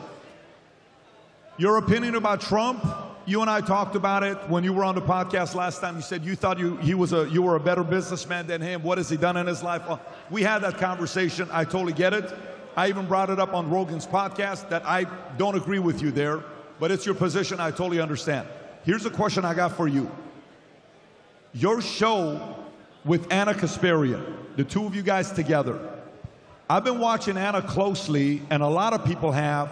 She's kind of right now like, dude, what the F is going on? This doesn't make any sense. Why are you attacking me? There is a major community that is thinking Anna, who went from the position she had 5 years ago, 7 years ago, some would have called her maybe a socialist, where she is kind of like right now, maybe even becoming a libertarian. I'm not saying a Republican or a conservative, but maybe a little bit of a libertarian independent. You're around her the most. You're seeing that taking place. Why do you think she is moving? How are they losing someone like Anna Kasparian, who's very talented, very capable, very formidable? Why do you think? So again, it depends on if we're talking about economic issues or social issues. So in economic issues, she still believes every single thing that she believed. On crime and homelessness, I would argue, and I have argued with her on air, that we haven't changed our position at all. What happened was the Democrats did a switcheroo in California. So we voted for a ballot measure where they didn't tell us that they would take some felonies and move them to misdemeanors. Well, if you don't put it in the ballot measure, how the hell are we supposed to know? So now California is reversing that tonight. Because you know who likes crime? No one. No one. Okay. So if you're a leftist out in California and you pretend there is no crime and we should move like domestic assault into a misdemeanor, we disagree with you, but we've always disagreed with you. So I think that it's really the Democratic politicians that are corrupt and a few leftists online that have gone too far. But when you talk about the core of the Bernie Sanders economically populist positions, they are still massively popular, and tons of conservatives agree with them. Yeah, I'd like to ask the question. Hi, Cenk. Nice to see you. It's Candace. Hi. So my question for you would just be, I mean, I think we can all agree that this is a tremendous referendum on the left, right? I mean, you brought out Taylor Swift, you've brought out Beyonce, you've brought out LeBron James. You guys have used every vocabulary word available to you to explain to the American people that Trump is a dictator, he's literally Hitler. And the American people seem to be rejecting that resoundingly, right? Does that at all signal... Let me just ask you blankly, what does that signal to you as someone who I think has contributed to that rhetoric? Is it a signal to you that just all the American people support a dictator, or does it maybe make you go, maybe I'm missing something here? Yeah. Yeah, I'm not missing anything. So I've been telling the corporate Democrats, stop kissing the ass of the donors. They're not here to help us, they're here to rob us. By the way, I would tell the Republicans the same thing. I would tell you guys the same thing. Trump's donors are going to rob you blind. So these corporate Democrats took the donor money and they ran campaigns that were not populist. That what they did was they ran campaigns that were anodyne, boring, didn't actually attack Trump on his number one problem, corruption, the fact that he's a fake populist. You know why? Because they don't even understand populism. They are the establishment. So the real problem is the establishment of the Republican Party like Mitch McConnell and the establishment of the Democratic Party like Joe Biden, Kamala Harris, and Nancy Pelosi. Okay, thank you very much. I do not have a question. I would rather have a comment as a member of the Parliament, European Parliament, who was called a fascist, Islamophobe. I was called all these names.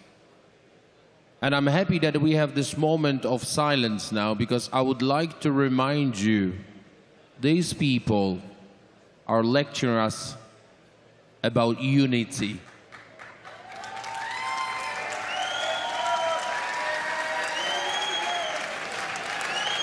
So I would like to remind you again, they are talking and lecturing us about unity. So now you have a chance to practice what you preach and show the whole nation what the unity and democracy means. You have to have a class to lose, because if you don't have a class when you are losing, you have no right to win.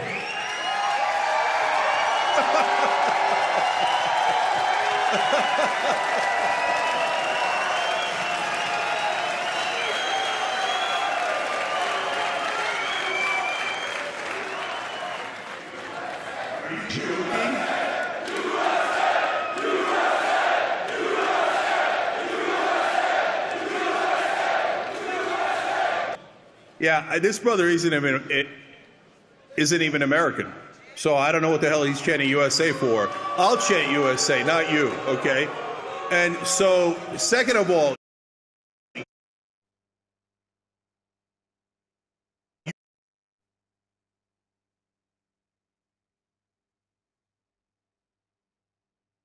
you're talking about losing with class when that bitch Donald Trump tried to steal an election, set to terminate the Constitution, set off a riot, that he didn't mind if his vice president was murdered, bum rushed the Capitol, tried to destroy our democracy.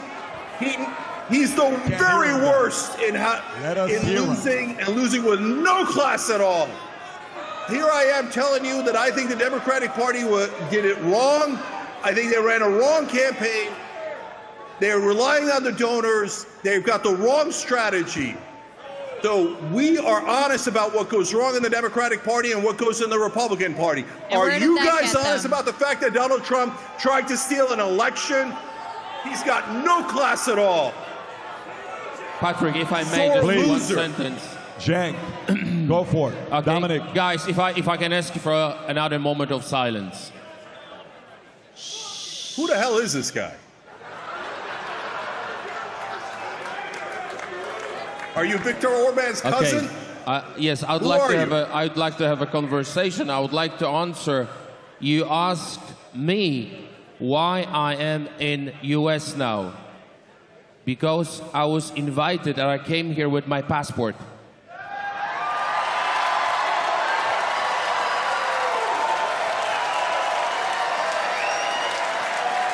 So I was invited, Patrick invited me as a politician to come to US because as a European, as a Polish, I do recognize US as a leader of the free world, and I pay my respect to this country. Good. And I came here, my friend, and I came here because I used to live under communism. My country was under communism, and Reagan with John Paul II freed our country, and I will be always grateful to the Republicans of the United States for the freedom of Poland and Europe. And my presence here in America is my way to pay respect to those who freed the world from the communism. And that was America and John Paul II. And I do not want communism back. And Kamala is a communist.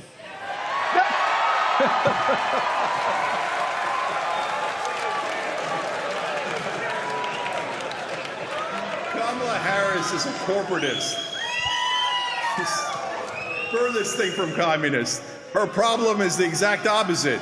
She'll do anything for a corporate donor, which, by the way, she shares with Donald Trump.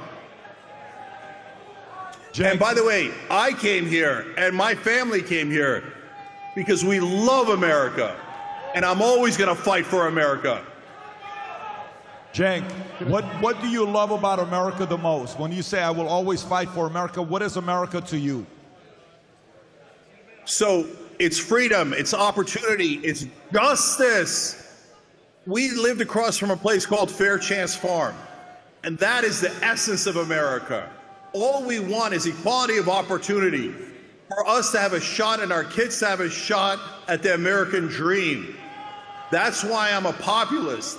I believe in the average American, not in the donors class, not the billionaires. And I got news for you. Elon Musk is the richest man in the world. He's a giant billionaire. He's not a populist. He's not for the average American. He's going to get more tax cuts. He's going to get deregulation. They're going to rob this place blind. You can disagree now, but you will agree with me later. Wow. Because we've always been fair. We've always been honest. And those guys are going to do nothing but deliver for themselves and not for you. We should be delivering for the average American. Our housing prices are through the roof. Why? Because of Wall Street. Because of the private equity guys buying off all of our homes. You should be fighting against that, not helping support billionaires rob the place blind. But, you know, Cenk, there's a part of it that you're right. We talked about that earlier, where we said 4 years ago, it took $75,000 your salary to buy a house. Right now it's $120,000. But that happened under Harris and Kamala, Harris and Biden. So, I mean, these are some of the things where even right now, Powell is lowering the rate. Nothing's happening. Interest rates are not dropping. So the average person is just sitting there saying, look, we gave you guys a shot. I thought he was going to be the unifier. I thought he was going to be the peace. I thought she was going to fix the border. She never once visited that place until it was too late. Don't you just look at this and realize they just didn't deliver on their promises and the ideas are outdated and doesn't work? Are you able to say that, or no, we just need a different leader? Again, same question. Yeah. So, Patrick, you know that I fought tooth and nail against Joe Biden. I even ran against him in the primary. And I called out everybody who was pretending that he was young and dynamic. And I said he's not on the right track. So the problem isn't Democrat versus Republican. And a lot of Republican voters understand this, and they call it the uniparty. Corporate Republicans and corporate Democrats are on the same team. And I appreciate right-wing voters who realize that Mitch McConnell's a crook. Whoa. And I wish Democratic voters would replace and realize that Nancy Pelosi and Joe Biden and all those guys are also crooks. So all those establishment Republicans and Democrats have let Wall Street and the donor class rob us. And that is why we have these rules that allows private equity to buy all the homes and drive up our prices. We've got to replace them with populists, true populists. That's the key. Vince, you got to stop dropping your mic. You're scaring the crap out of people. Yeah. Jenny, is that him? Cenk. Just want to say this. BRB, Cenk, because they just called Pennsylvania for Donald J. Trump.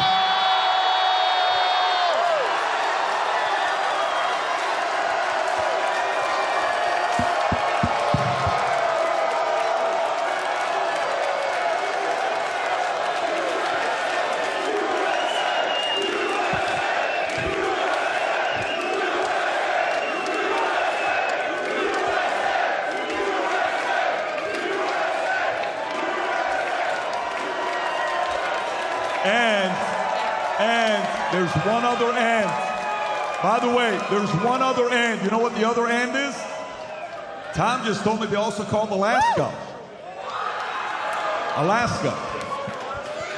Tom is saying that's going to be done with. So at this point, that's it, man. Officially that's over? it. Donald Trump's president. That's a wrap. It's over. It's over.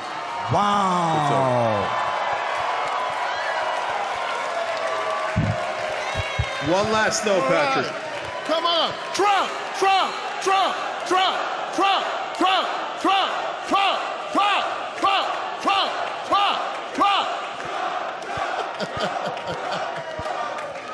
So, Cenk, go for it. I'll give you the last word before we come back over here. Go ahead, Cenk. Yeah. So, guys, I love that USA chant. Keep that loyalty to America, not to politicians. So I have no loyalty to any Democratic politician, and you shouldn't have one to Republican politicians. So hold Trump accountable. Please be honest. And if he does right, then I'll say it. But if he does wrong, please, for God's sake, value America more than any politician, including Donald Trump.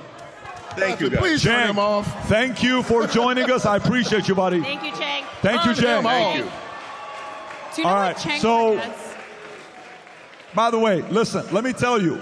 Can I tell you guys something real quick? Let me tell you one thing real quick. Watch what happened here. Just think about the list of people that were willing to come and talk here tonight. Unbelievable. Not everybody agrees.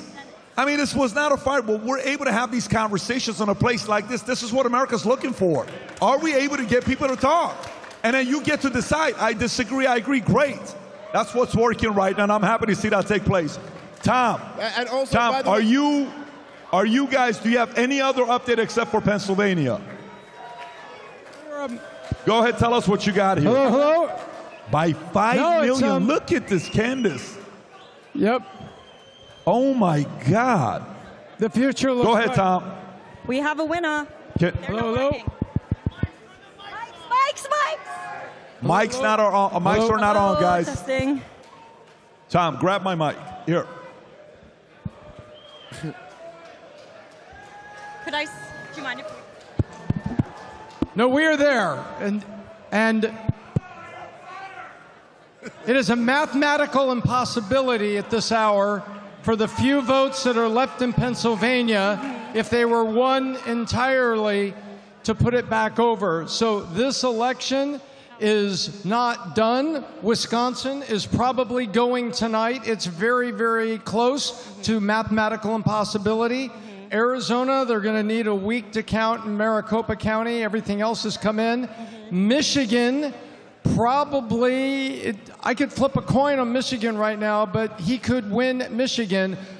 And Nevada is probably going to be blue on the strength of all those unions. Yes. And so where we are, I think we are at 291 as the ultimate count. But right now at 270, we're done.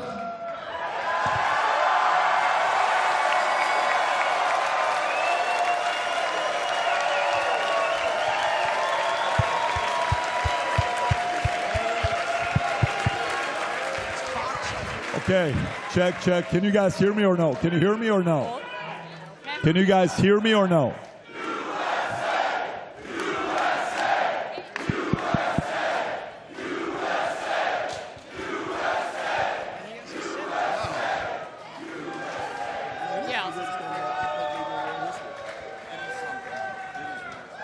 Check. Okay, Emily, what are you thinking?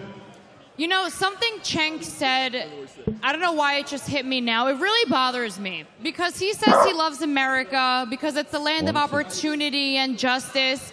But do you know what the Democrats piss me off with the most? It's their way or you're stripped of your opinion and your voice. For example, Biden said, if you don't vote for me, you're not black. So now he's denying you of your opinion, or you're not smart, or you're garbage. What Cenk is forgetting, I can't say when Donald Trump wins. He's won this already. But we voted for him. Do we not count either? I just don't understand. Democracy chose Donald Trump. So if you're the party of unity and love and peace like you claim you are, then let's unite our differences. But no, it's their way or the highway. And to me, it just calls out their own hypocrisy. And then I want to call out Vinny. He texted me something very smart. You know, we were thinking, what were the left thinking with Kamala? So what were they thinking? But then Vinny points out, their plan was to have Trump assassinated. So this was their plan B. Kamala was their plan B. Plan A was to kill Trump, and that didn't work. And now they're eating their own words, we could say, for lack of better terms. I'm going to go back to Palm Beach, but thank you guys. Thank you, Emily. Thank you, Pat. Bye, guys. Drive safe. Okay, so Trump is working his way up. I think he's about to hit the stage any minute now. When he does, we're going to play it. So if some of the people that want to watch this is like, well, you can't go anywhere. It's Generals and Platinum. You need the buses to take you to your cars. Hang tight. By the way, can we take a moment here and do one thing? You know who we have to thank? Can we thank God for not bringing rain when it's at 70% chance? Oh my God. Yesterday, we're all over here. Everyone's taking out their phones. They're like, Pat, 75% chance. I said, I don't know, man. I think he's going to make it work for us. He always does. And somehow, some way he did. To all the generals out there, respect to you guys for watching this and coming down here tonight as well. So, what are you thinking before Trump hits the stage? Let's thank Patrick Bet David! We're putting this all down. Thank you. Bring it all back home, brother. Anytime. Thank you. Dominic, you were on fire there with Cenk. I think you got to go on his show and you guys got to have a nice little moment together. Some tells me, you know, we're about to see this. There's a guy with a British accent is going to invite you and Cenk, and he's going to have a good show. His name is very Piers happy Morgan. to have some conversation. I'm very happy. You knocked him out the first round. I love silence. It's just a one argument. And that's it. I'd love to have some. I don't mind. I mean, whenever, you know, I'm.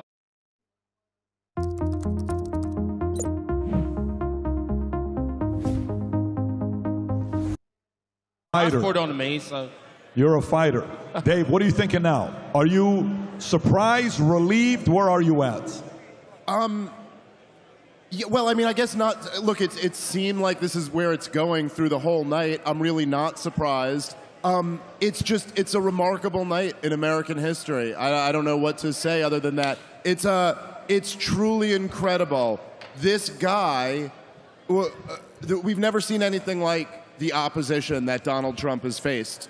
Certainly not in my lifetime. I'm 41. There's never been anything like it in my lifetime, where you have a former president who has the entire deep state, both the establishment of both political parties, the entire media, all of Hollywood, all of the big donors, all against him. And the fact that he was somehow able to put this campaign together and pull it off, it speaks to his ability. It speaks to how truly just terrible at this the Democrats have become. I mean, it's just like, it's really, you know, we were just like saying this, you could not imagine that on January 6th of 2021, that a few years later, Donald Trump would take the White House back and take it in what, I'm sorry guys, this is a blowout. This isn't a close election. This is a landslide. It's this is a new chapter in American history. And hey, I got to say this, although I disagree with a lot of his politics, you know, the last thing Cenk Uygur said, he was right about that. We shouldn't have loyalty to Donald Trump. We should never have loyalty to any politician. They are to be our servants. That's the way America works, okay? They call them public servants because the idea is that they work for us. And we've gotten away from that over the last 100 years or so. But you know what? Listen, Donald Trump did some good things in his first term, and he made a lot of mistakes. And it is our job to push him to be better this term. Like that, you know, tonight, enjoy the win, everybody celebrate. But like starting tomorrow, that should be the attitude, that we have expectations for what he's going to get done. Look, if the Republicans took the Senate tonight and Donald Trump wins a landslide, build the freaking wall already, man. Like, no excuses. Like, let's ask. And dear Lord, can we get out of this disaster in Ukraine? Why the hell is any of our money going toward it? And that's the type of stuff we should be holding him accountable toward. So it's a very good message you're giving. And by the way, you know, something tells me with this guy, how many guys are thinking, if it's called today, this guy's already getting to work tomorrow, knowing the way he is. He's already talking to who's the chief of staff, hiring, firing, all. I mean, it's already starting right now. Yep. They're already talking at that dinner with Elon Musk. What do you think they're talking about? They're out there to take action. And 3 entrepreneurs, him, Musk, Dana. You got 3 guys that are sitting there, you know, talking about what they're going to be doing next. Vince, what are you thinking? The Democratic Party became Icarus. They had an opportunity. They had an opportunity to pull the country together, do great things, and they chose to divide. They chose to allow a small fringe to take control. And it was a madness that we witnessed. We started seeing it when we started Afghanistan, how we left Afghanistan. And people said something's wrong here. Then we saw Ukraine. We saw the Middle East blow up. We started seeing this demasculation of men. Benghazi. We saw, you know, all this stuff started going crazy. And we started saying, look, this is not who we are as a nation. and our government. One thing we didn't talk about tonight is that we started seeing that our country was dying, that our rate of replacement is supposed to be at 2.1, our birth rate. We've been at 1.6 now for almost the last 10 years. And the Democratic Party turned to a death cult. Like my friend said tonight, abortion, abortion, abortion. The woman starts her campaign in an abortion clinic. It was an insanity that I think it was more the Democrats losing than Donald Trump winning. They went insane. The American people said now it's time for a recheck. And they have it. They got their butts kicked tonight, and it's a good butt kicking. By the way, somebody very interesting just congratulated Trump. This is the last guy that you would have thought would have done it. Mark Cuban just said, congratulations, Donald Trump. You won fair and square. Damn. Vinny. By the way, I'm not clapping at that bullshit. Yeah. I'm not clapping. Mark Cuban has been talking shit about Donald Trump and how he's loving Kamala. To hell with that flip-flopping bullshit. And now he thinks that these congratulations will save him. Yeah. No. It's time to pay, baby. And that time to pay. Dominic, and that's the point, guys. No more of this other side coming around. What's it, Dave? Liz Cheney, all these people trying to come in. No. He has to put his foot down and say, guys, this ship has sailed. To hell with you guys, you're staying behind because we're moving forward. Plain and simple. You have to remember, we have to remember, they called you garbage. And Nazis. They called you uneducated. Yeah. And basically, you are nothing. You are nothing. Candace, Black people, what do you think? They owned you. Listen, they don't have to make it. You have a duty to vote. Yes. You have a duty. They own you. Yeah, both of them, yeah. That is the problem. We can't forget about it. These 4 years was a disaster for the world. Yes. I can see that from Europe. I can tell. The first decision Biden made was lift of the sanctions on Russia. Candace, what do you think? What do you think about Mark Cuban coming out congratulating Trump and Musk? Yeah, so I'm going to compartmentalize here. You know, he went so woke at the end there, he started looking like Rosie O'Donnell. Truly, that's what happened with Mark Cuban. But I have to say, for him to do a 180 that quickly and to acknowledge that he won fair and square, it does send a signal to the other wokies, right, that this is what you have to accept. They won fair and square, and we don't want to hear tomorrow anybody, well, they're going to cry. I actually do want to watch MSNBC tonight like Dave does. And I do want to watch them cry a little bit. But I do think it's classy. I think it's classy that he came out and he acknowledged that we won fair and square. Doesn't undo anything. He doesn't deserve a seat at the table. But he lost, you know, and I think that's probably why he owns if he still owns the basketball team, because he understands that when you lose, you lose. You don't, you know, you go home and try to run a better candidate, maybe someone who can string together a sentence next time, you know? By the way, I think he's a good candidate for the left. I just think he is. I think Mark Cuban is a good candidate for the left. He's a good? I think he's a formidable candidate for the left. Yeah, I mean, look, I've met him. He's very kind in person. He really is. I don't know what really went on that made him drift so far left there at the end. I was actually surprised, because as somebody who is a business owner, you would think that he would be more sympathetic. Sure, yeah. So... But at least he's acknowledging it. Well, I want to know what Joy Reid is saying. Oh, she's losing her mind. I want to know what Rachel Maddow is saying. Oh, she's losing her mind right now. But Jay, let me ask you guys a question, Candace. So let's say Trump, it looks like Trump's going to win. But then, because we didn't show it, PBD, but I think people saw, Jamie Raskin has said on camera a couple months ago, he goes, even if he wins, we're going to do Article 14, Chapter 3 inside of it, which basically says if any president or ex-president has helped or incited an insurrection. This is a video of him bragging. My question is to you guys, if they do, and we'll play this video, if they do try to play this bullshit to try to get him out for an insurrection that didn't happen, what are the American people going to do?